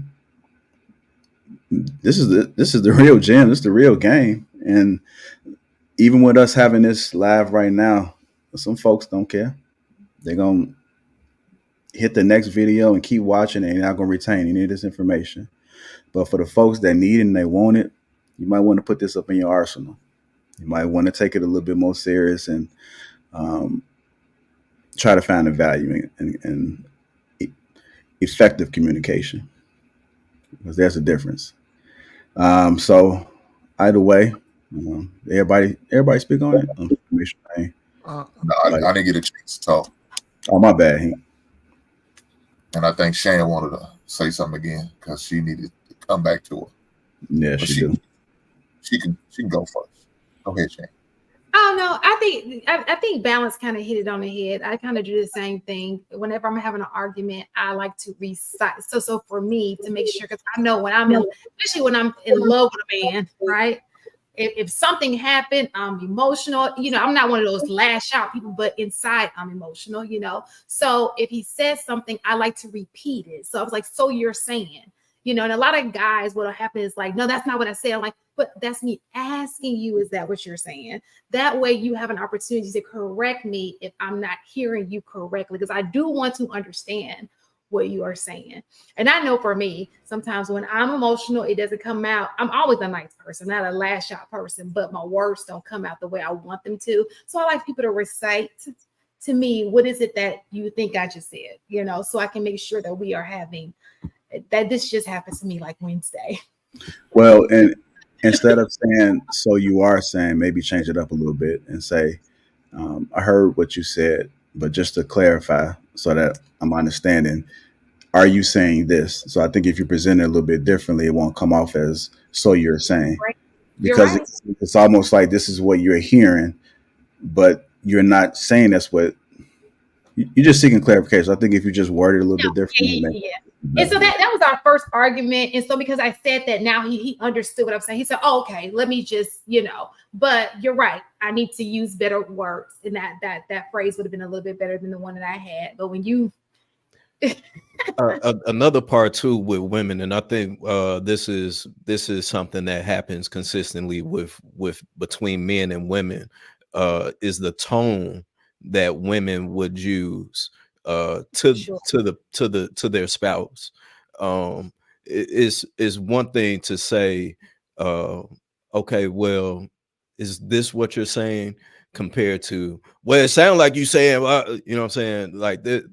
Not saying that that's what you do, but in many cases, once the conversation has gone and it's past where we're having a conversation and it's starting to escalate, every temper starts to rise.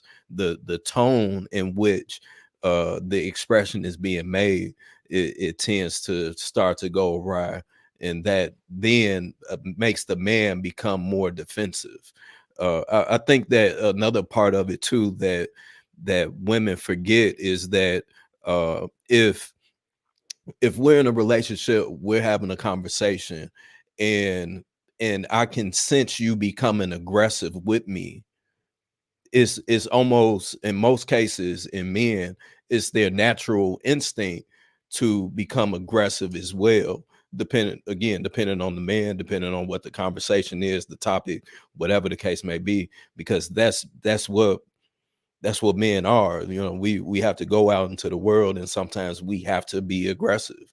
So if a woman becomes aggressive with us, then it's like, hold on now, I almost have to, now you're now making it so that I feel that I have to talk to you in the manner that I would talk to another man.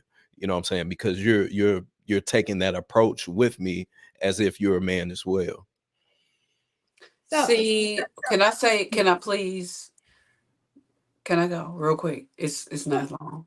So this is where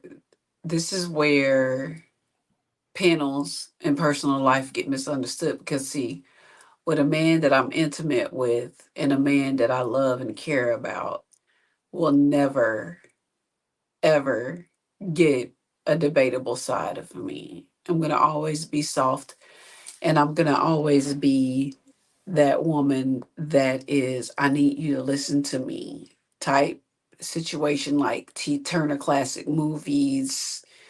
Um, babe, this is what I'm trying to say. I'm not fixing to argue with you. Like, that's the soft part. Now, what I need people to understand is, that's what I told y'all about the split personalities of the Gemini. When I'm on It's here, hard to decipher that if you're giving off the image that you are argumentative, then how am I not supposed to think that that's what you're going to do all the time? because the It's man that I mess contradictory. with knows me already in a very, very personal and in a closed door relationship. But So how you yeah, portray yourself is what you. wait a minute, sir. And nobody in this panel knows how I am when my door closes. So what I'm trying to say is, But why not show us does that? it make me two-faced that I'm able to pop off on the internet and become and I've heard men actually say, I hate when a woman say, it's fine that you hate it, but I'm sitting here telling you that this is the voice that a man that I am serving and loving, this is as loud as I'm going to get, and I'm going to ask him, and I'm going to serve him the way that he deserves to be served. But on a panel, he is going to expect me to defend myself from men that I do not have a sexual relationship with. But you would get much further if you spoke on the panel in the manner that you're speaking now. But why would I speak sexy to men that I'm not sexy with? I mean, I'm not asking you to speak sexy. You're speaking soft. You're speaking Yeah, like a but for woman. You're what? speaking I'm feminine. not trying to make. So I'm if not you're trying. not speaking, if you're not speaking in You're those cutting me manners, off again. I'm but not trying to be. I'm not trying to be. I'm just showing you the real side of me. I'm not trying to be that woman with you guys. why The not? man That's my that question. matters knows that I'm this way. But why not? Why so? Because you're perpetuating, you're strengthening people, women, to think that this is a normal way that a woman is supposed to speak to men, and which is A not the woman case. that's speaking to strangers should It always don't keep her matter. guard up. It shouldn't matter if it's a stranger or a person that you know. If that's your characteristic, then that's what you're going to be. Okay, so when he hit me up about my mother's passing, I was very feminine with him and very gracious for that. Well, You know who? what I'm saying? Because he know me really. But see, the panels, as JR knows, is we're trying. There's a point to these panels. We trying to get these things up, and sometimes you got to have a villain. But what I'm trying to get you to understand, sir, since you keep coming for me, is that the man that is behind closed doors with me knows that if we're getting to a confrontation, he's correct until I have some questions. So, ladies out there, know that stranger danger is real and that you should not be this vulnerable with a man that is not keeping you, saving you, and taking care of you, because you will get taken advantage of in a world where men are out here sick. Not all of y'all are sick, So but I I have a don't. question. I have a Hold on. question. Before that question, I just want to clarify that. Absolutely. I just Mhm. want to clarify this. I'm not looking for a villain. What I do like is with people with different perspectives, because there's somebody else that thinks like that That's what I was individual. going to say. So that's what I like to just get different perspectives. I'm That's what I was going to say. Are we coming on this panel to be villains, or are we coming on this panel to enhance and push forward our culture and the I'm not people trying to be that's a in it? villain, but if you're wrong, you're wrong. But you just said that you created this character to come on the I panel to I be a never said villain. my character was a villain, did I? If I did, I'm mistaken. I apologize. If I Okay. said if I used the word villain because I live in a Disneyland world, I apologize if I said villain. What I mean is that I'm a debatable female. I don't want to be a villain. But at any Okay. point in time when a male or female is pushing against my values that I know are fact, I'm definitely going to defend myself.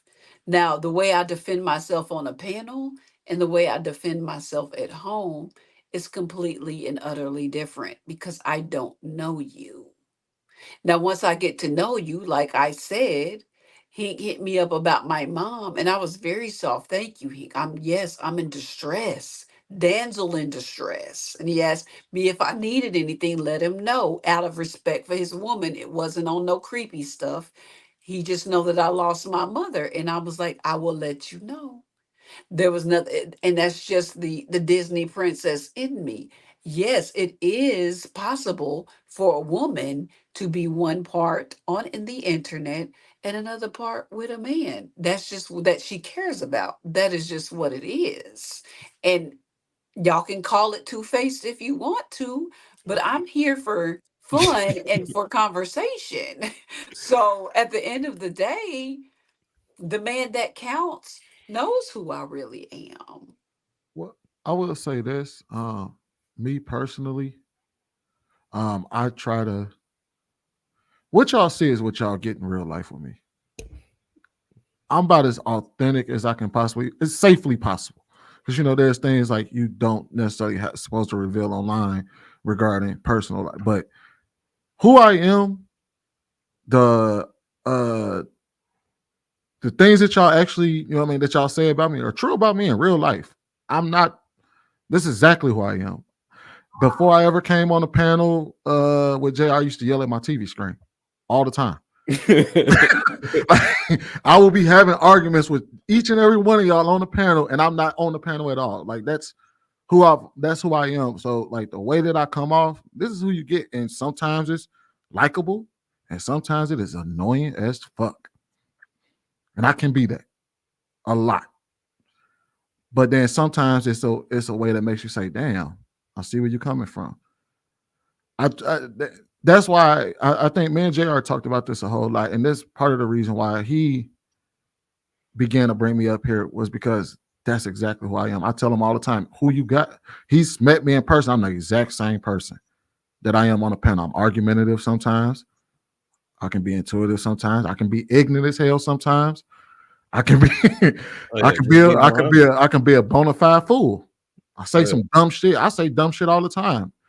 If you talk to my wife, she'd be like, yeah, that dude, sometimes he say some wild shit that makes me clutch my pearls. I ain't gonna lie. If JR was to ever meet me in person, he'd be like, oh, she's an Oreo. And I mean that in the most respectful way possible. Because I am different. This is the most Black people I've ever talked to in my life on the internet in this past year.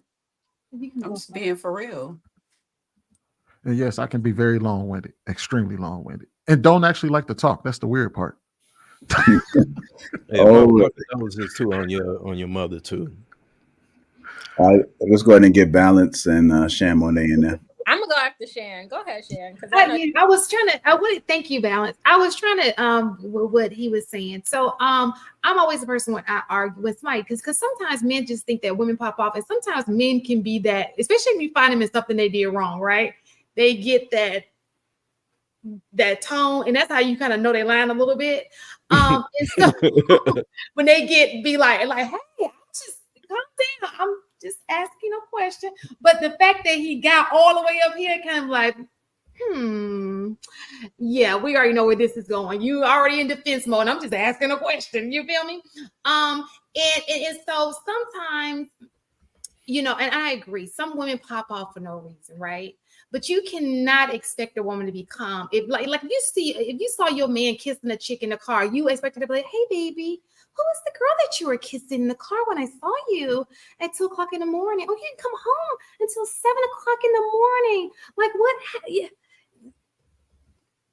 That's not gonna. So if it's a normal conversation, obviously you want to communicate effectively. But women have, if you're doing somebody wrong and they catch you doing them wrong, it's only going to be natural that person is going to, and you will want her to be, because if she's too calm, if she does not care, that is a red flag. Okay. But I just wanted to emphasize in that particular, I know you came back and be like, ladies with ton. I know you said it wasn't about me, but I just wanted to clarify. Sometimes it's not the female. Sometimes the men can go up to here in a manly way, though, like, yo, and it can become, and you're like, hey. Yeah, that's fair. That's fair. That's not where we're trying to go here. I just answered the question. We're all emotional beings. Hey, and I'm like, well, who you talking to? So what's the difference there? She just has a different reaction from me. It's I think it's the context. It's the what are we talking about? The situation that she used was her man cheating, compared to us just having a conversation. Those are two completely different scenarios that will warrant two completely different reactions. If I get caught cheating and my girl is calm, then I know it's two things. Either she finna take me off this planet, try to take me off this planet. She gonna poison me in my sleep or something, or she cheating too. You know what I'm saying? So those two situations are completely different as to where it warrants two completely different reactions. Can I have 30 seconds to speak to the audience, JR, please? I think Balance has something to say. Okay. But my conversation was not about cheating on Wednesday. I just want to. I'll wait.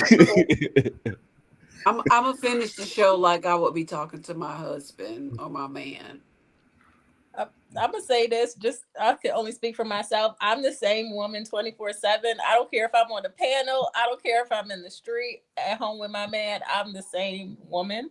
Of course, I'm gonna be more vulnerable with my man, but my personality doesn't change. I don't have special characters. I am who I am. Yeah, What were you gonna say? no, I was gonna say, yeah, that's how I am. I am who I am. But you guys remember Allen Iverson, and they kept running that clip of him, and he was like, practice. We talk about practice. I want to say that relationships are the biggest practice you're ever going to have with communication. You have to be vulnerable. You have to be patient. You have to be honest. You have to be forgiving. You have to let go of your ego. Relationships is the practice you need for life when it comes to communication. And I learned so much in my relationship when it comes to communicating effectively. Everybody knows how to just throw words out. But if you're not effective, if it's not landing, it doesn't really matter. So I'm just saying that's how I get my daily practice, and that's how I become better every day is because of my relationship. And I'm grateful for that because I wasn't always this great at communicating. But now I'm extremely effective, not only giving communication, but receiving it as well. And I'm just saying I'm grateful for that. I learned it in my relationship, and it helps me in every other aspect of life. I just wanted to add that to this conversation since we're talking about this. Yes, thank you. All right. We're going to go ahead and finish up with Cookie. I just want to say to the audience that it is. Come on. Can y'all hear me? Yeah. Okay. It is okay to have a code switch. I've lived it my whole life. I think that code switches are underrated. And I feel like that a lot of people don't need to and deserve to know the real me. There are several people on YouTube panels are not the place for me to be the real me. And I choose to keep that part of me private because people can take advantage of it. And I spend 2 hours a week, maybe, on YouTube. So the other 24 times, whatever, hours, I'm actually myself. So when I get on YouTube, it is somewhat of a vent. But it's only a vent when I get into a debating match with people that are trying to put me in my place and make me feel like I'm stupid. So at that point, I don't get into relationships with men that think I'm stupid. I don't get into relationships with men that cut me off. I don't get into relationships with men that don't value my intelligence. So with that being said, these platforms don't represent my real life. So if you are listening in the comments and you're a young person, it is okay to have one part of yourself that people see, as long as it's not a negative influence and you're taking up for yourself, and there's another softer side of you at home that your man appreciates. And in that case, then you're winning. So that's all I've got to say about that. I'm not going to change for anybody, but the person that's willing to take care of me. So One Cookie, I just want to say this real quick. I'm sorry, JR. I have to say this to her because I feel like a lot of times she talks about herself a lot on these panels. A lot. And like even now she's ending it on talking about herself, which is fine. Talk about yourself. But I think in the panels, it's like we're here to listen to each other, but also to give advice to the people that are watching us, which is a great thing to do. And it's hard for people to discern your advice if you're saying you're playing a special character and you're doing then people are I going to be said like, that you're a code please switch, sweetie. don't cut me off. Thank you so much. I'll be done in a second.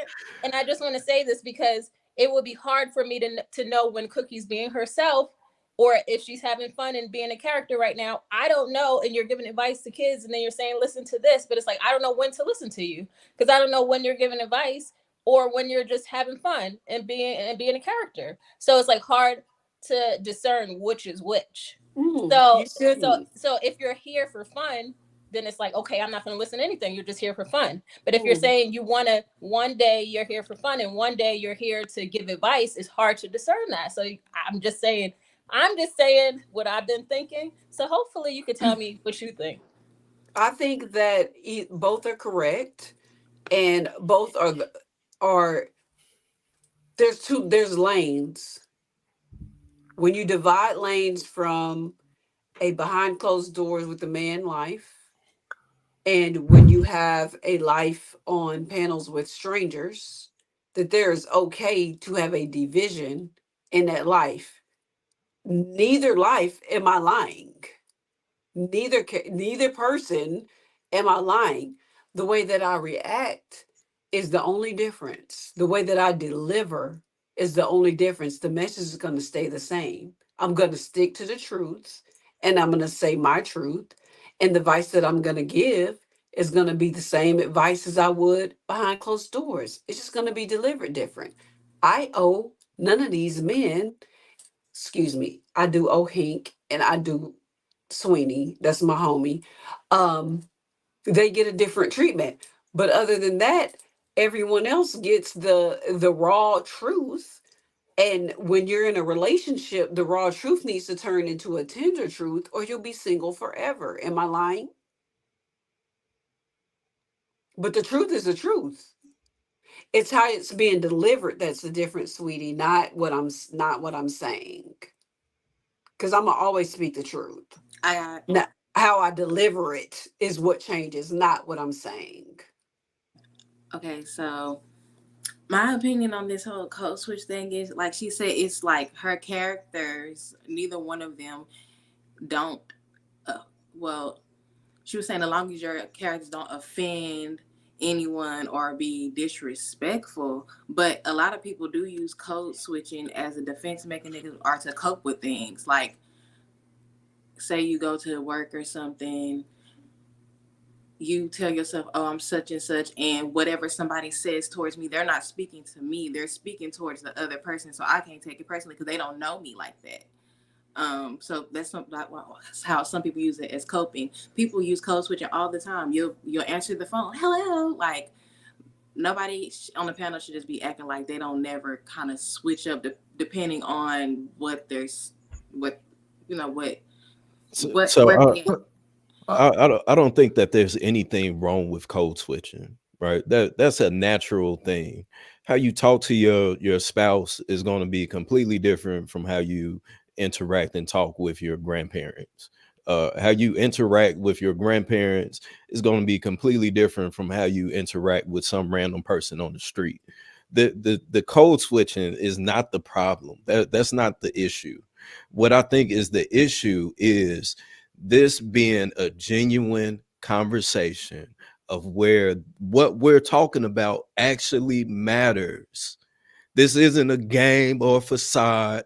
This is real life. Like in real life, we're dealing with real life issues as to where Black people as a whole is not to where we should be in the culture, period. The conversations that we're talking about impacts that directly.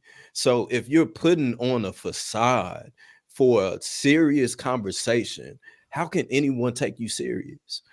Me personally, let me finish. Me personally, the person that you see right now is who I am every single day, right? But when I'm around my homies, yeah, I might shake up with them. What up, folks? What up? Ooh. But that's with them. You know what I'm saying? That's not for everybody else to see, because that's not the role that I'm playing in our society. So it's up to us as Black people to remove ourselves, because if I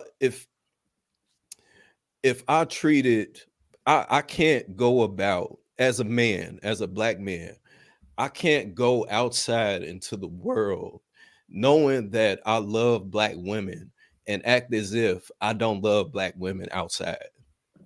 That makes me a fake. You know what I'm saying? So if I'm not showing up as who I am on a panel that we're talking about real life shit that impacts people, and people are coming to this platform and they're leaving with these thoughts and taking from what it is that we're talking about, then that's you being a negligent person in society, in Black culture, in my opinion. You Now can that call me what you want. I'm not calling you anything. I'm just saying I'll let you finish. I'm not calling you anything. All I'm saying is that this is what we should expect.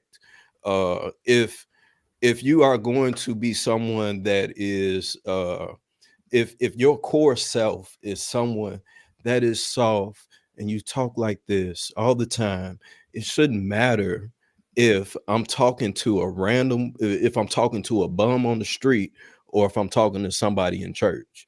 You know what I'm saying? It should be the same tone, because that's who you are. You know what I'm saying? And that influences other people to be that.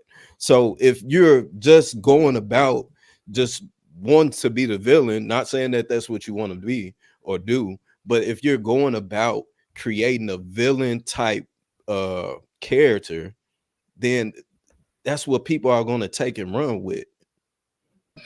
Can I say something? Are you done? That's ignorant. I think what she How's that ignorant? in my opinion, I think the reason why she switches to come here, and maybe I could be wrong, is because this is the type of environment you have to put up your defense wall already when you come in here, instead of being that meek, modest, I love to say that, person that you are outside of this, because it's like you said, it's different. It's a What's different different? environment. Everything, sir. What's different? Let me make it elementary for you. Okay.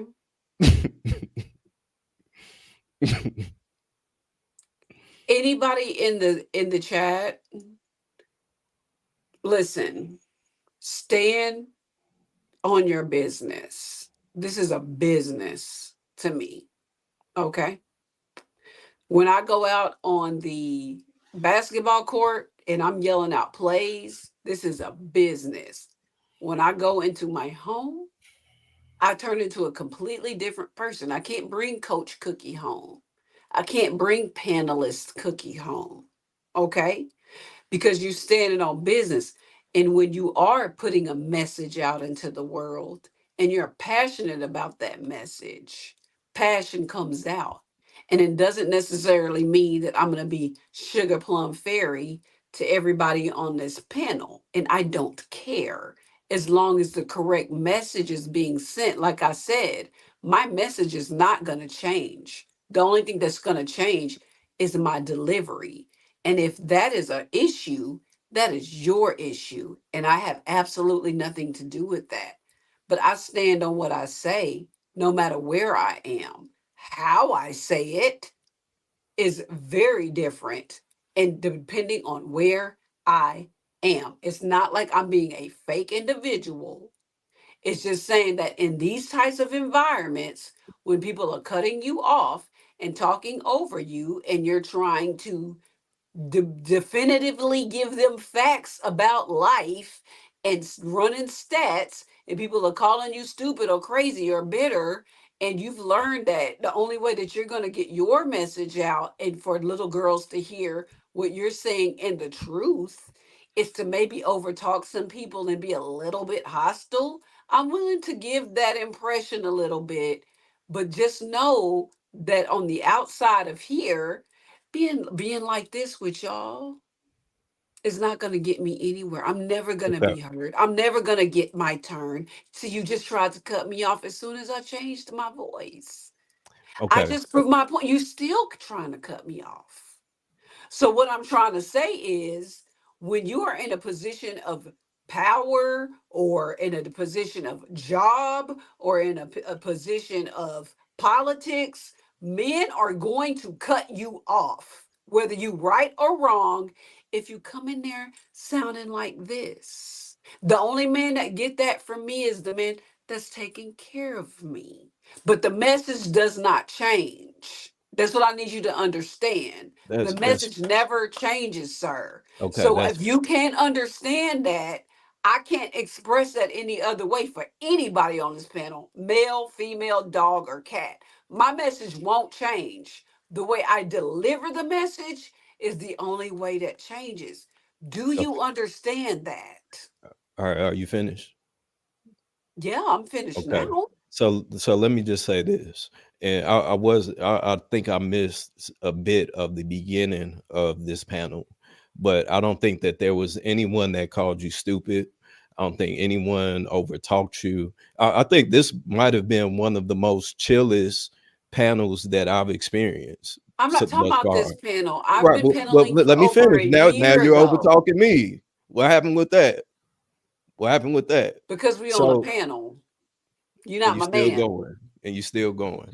So my point is that we no one warranted you to react the way that you're to continue to convey this person or character that you're trying to justify. No one gave you a reason on this panel on this day at this moment to do that. That's the problem. The other part is that you're a teacher. So now let's acknowledge you being a teacher. By you being a teacher, you hold a very powerful position in our culture. Let someone's uh parent of the child that you teach see you on the panel acting this way. What do you think that they're going to assume about you? You They know what I'm saying? have. They have seen me. And And they and know um, that I'll stand on and my you're over business. talking me again. You asked the So question. uh, I'm done with it. This is one of those conversations where they get nowhere. So All right, that's what I'm JR, talking about. all That's I'm what I'm talking about. JR, That's what I'm talking about. I'm hey, done. he I'm ain't done taking after over. this. I'm done after this. JR, the point to what I'm trying to get this man to understand is I I have the develop name. relationships with my students and my parents. They know who I am. I'm also a coach. So they know that there are two sides of me. There's a classroom me, there's a coach me.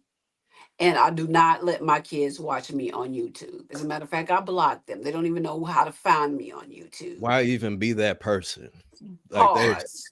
You done cut me off again. And why even be that person? God damn. shout out to Sybil. Let's Yeah, go y'all on ever to seen the the next movie one. Sybil? Y'all take it to the Do next y'all one. remember that old school movie with the person with the multiple personalities? This is what this shit reminds me of. So let me speak on before y'all continue to go back and forth. I know y'all want that. I'm gonna let y'all have it right after I get done. But poor listening and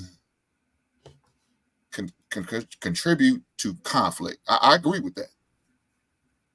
So, fellas, let me tell you again, like I said to you on a lot of times, stop talking so goddamn much. Just listen. Just listen. Take that intel. Get that knowledge. Pay attention and see what they talk about, how they act, how they move, how they carry themselves.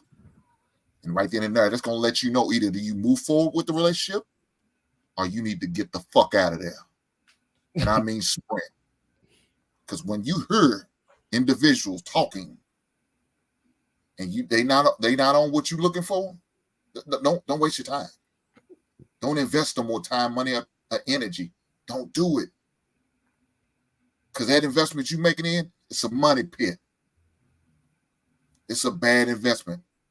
You're pouring into something that you never gonna get return on. Don't do it. When I tell you, fellas, to listen to what some women say and how they move and act, you better, or you're gonna get this situation what we're dealing with right now. I'm closing out and I'm gonna go not on a rage quit. All I'm gonna say is if y'all cannot differentiate a delivery from facts, that's not my problem. Okay, because this delivery is important. Facts never change. That's just period point blank. So whatever you're thinking about my character as far as me being a different person online, which is an imaginary space where people we do have viewers, and JR knows or I wouldn't be on here, that I'm going to bring facts and I'm going to bring knowledge and I'm going to bring whatever it is that he values in my opinion to his show, I would not be here. All I'm saying is the men on this panel cannot judge me at home in a relationship from what I am doing on here, because I view this like a debate competition. It has to be viewed that way because we're all trying to get a word in edgewise. That's all that I'm saying. See, I'm a scholar. I don't understand why you can't differentiate how I would act at home versus how I would act with a group of people that I don't personally know, except for maybe I know I've known Hink over a year, so I could say personally, I'm getting to know his brain over here, Sweeney. I like his brain the way it worked on Thursday. All I'm saying is you want to make these characteristics about me and label me this person. Like, why wouldn't you do this? Why wouldn't do? I don't have to explain that to you Oh, it's just because this is a it's us having panel. a conversation. It's Yeah, just no, me but it simply is, but having a it is a conversation panel. with you. Yeah, it's a conversation, but Right. we can take digs, and I can take that too because people been hating on me my whole life. All I'm saying is, Who's hating on you? man, listen, it's been a witch hunt from since I opened my mouth, and and it's okay. Witch hunt me all you want. My crystal's in the back, so you're probably on the right path. All I'm saying is I know who I am as an individual. I'm okay with who I am as an individual. And there's nothing anybody on this panel can say to make me feel different about who I am as an individual. Period. The only person that can do that is God. And if he comes to me and says to me, hey, your code switches too much, then I'll be like, okay. But other than that, why would I sit here on a panel with people other than JR and Hink and Sweeney and not stand 10 toes down on what I believe? And there's nothing wrong with me standing 10 toes down. I don't want to be the same person on the panel that I am on in real life because this isn't real life. This is real life. No, it's not. That's the problem. Oh my It's gosh. not real life. It's All right. not. Sweeney, what you got to say, bro? So I didn't get to answer the actual question, and it's actually going to lead what I'm about to ask is also going to lead into me answering the question. Cookie, why did you have to let us know that you were not rage quitting? Oh, because I rage quit last week. Oh hell. So you weren't here. I kept getting cut off while I was giving statistics that come from my brain because my IQ is high and people just don't believe it. You know how you look up stats on Thursdays and people are like, where did you get that, Sweeney? Where did you get that? Being me, I was just like, I don't have time for this. I have a life. I could go be doing my hair and twisting my dreads up. You know what I'm saying? So I just left. That locks. Yeah. But so to answer the question on the panel, right? My wife coined the term beating a lie detector. Mm-hmm. And what it actually means is everybody knows I ask a lot of questions because I try to understand more than I try to make statements. I used to make a lot of statements, but what I realized is making statements don't necessarily get anywhere versus when I ask questions, I start to pull someone into a place of understanding in a way that I understand things. But what has happened is now everybody's trying to beat the lie detector test. What that means is that the first thing you're trying to find out is what my intentions are with my question, rather than answering the question honestly. And me and my wife talked about it, and I just think I've always thought this: if the answer is honest and it's what you would normally say, then it shouldn't matter what my intentions are behind the question, because you can't get got if what you're saying is not to be get got. So and that's been my biggest problem on the show so far, on these panels with me, because I get told all the time, man, you got to stop asking questions. But I can't not ask questions because that's not how my brain works or how I speak to people. I used to do that, but it got nowhere. It got me nowhere. So I implore people, regardless of what the question is, don't try to figure out their intentions behind the question. If what you're gonna, because what it does automatically for me, if you're trying to find out my intentions behind the question, you're gonna be dishonest with your answer. Right. And then that's how conversations are never able to move forward, because you don't want to be made an example of, or you don't want to be seen in a certain type of light. And I've been struggling with that a whole lot, because I'm honest. You ask me a question, I'm answering it honestly. Whether that puts me in a certain space or not, it is what it is. But we can't get anywhere without asking them. Mm-hmm. Because I have to listen to y'all more than I actually talk about y'all. So I can't talk about somebody I don't know. But that's the balancing act of being on these panels, because nobody wants to get personal. And it's interesting because when we talk about everything on a macro level, it's don't speak in general. But when we get personal, no, it's too personal. Mm-hmm. But how, like, and it's a struggle with that balancing act on these panels. Yeah. How can we grow from that? The reality, you don't. And that's my point. Now I'll say this, because I don't know when you're gonna leave, Cookie. Just with you being a human being, with you being a Black woman, I love you to life, right? That's who I am as a man, right? So all that I can do as a man is uphold and hold ourselves to a standard of where me understanding the impact that these panels have. You know what I'm saying?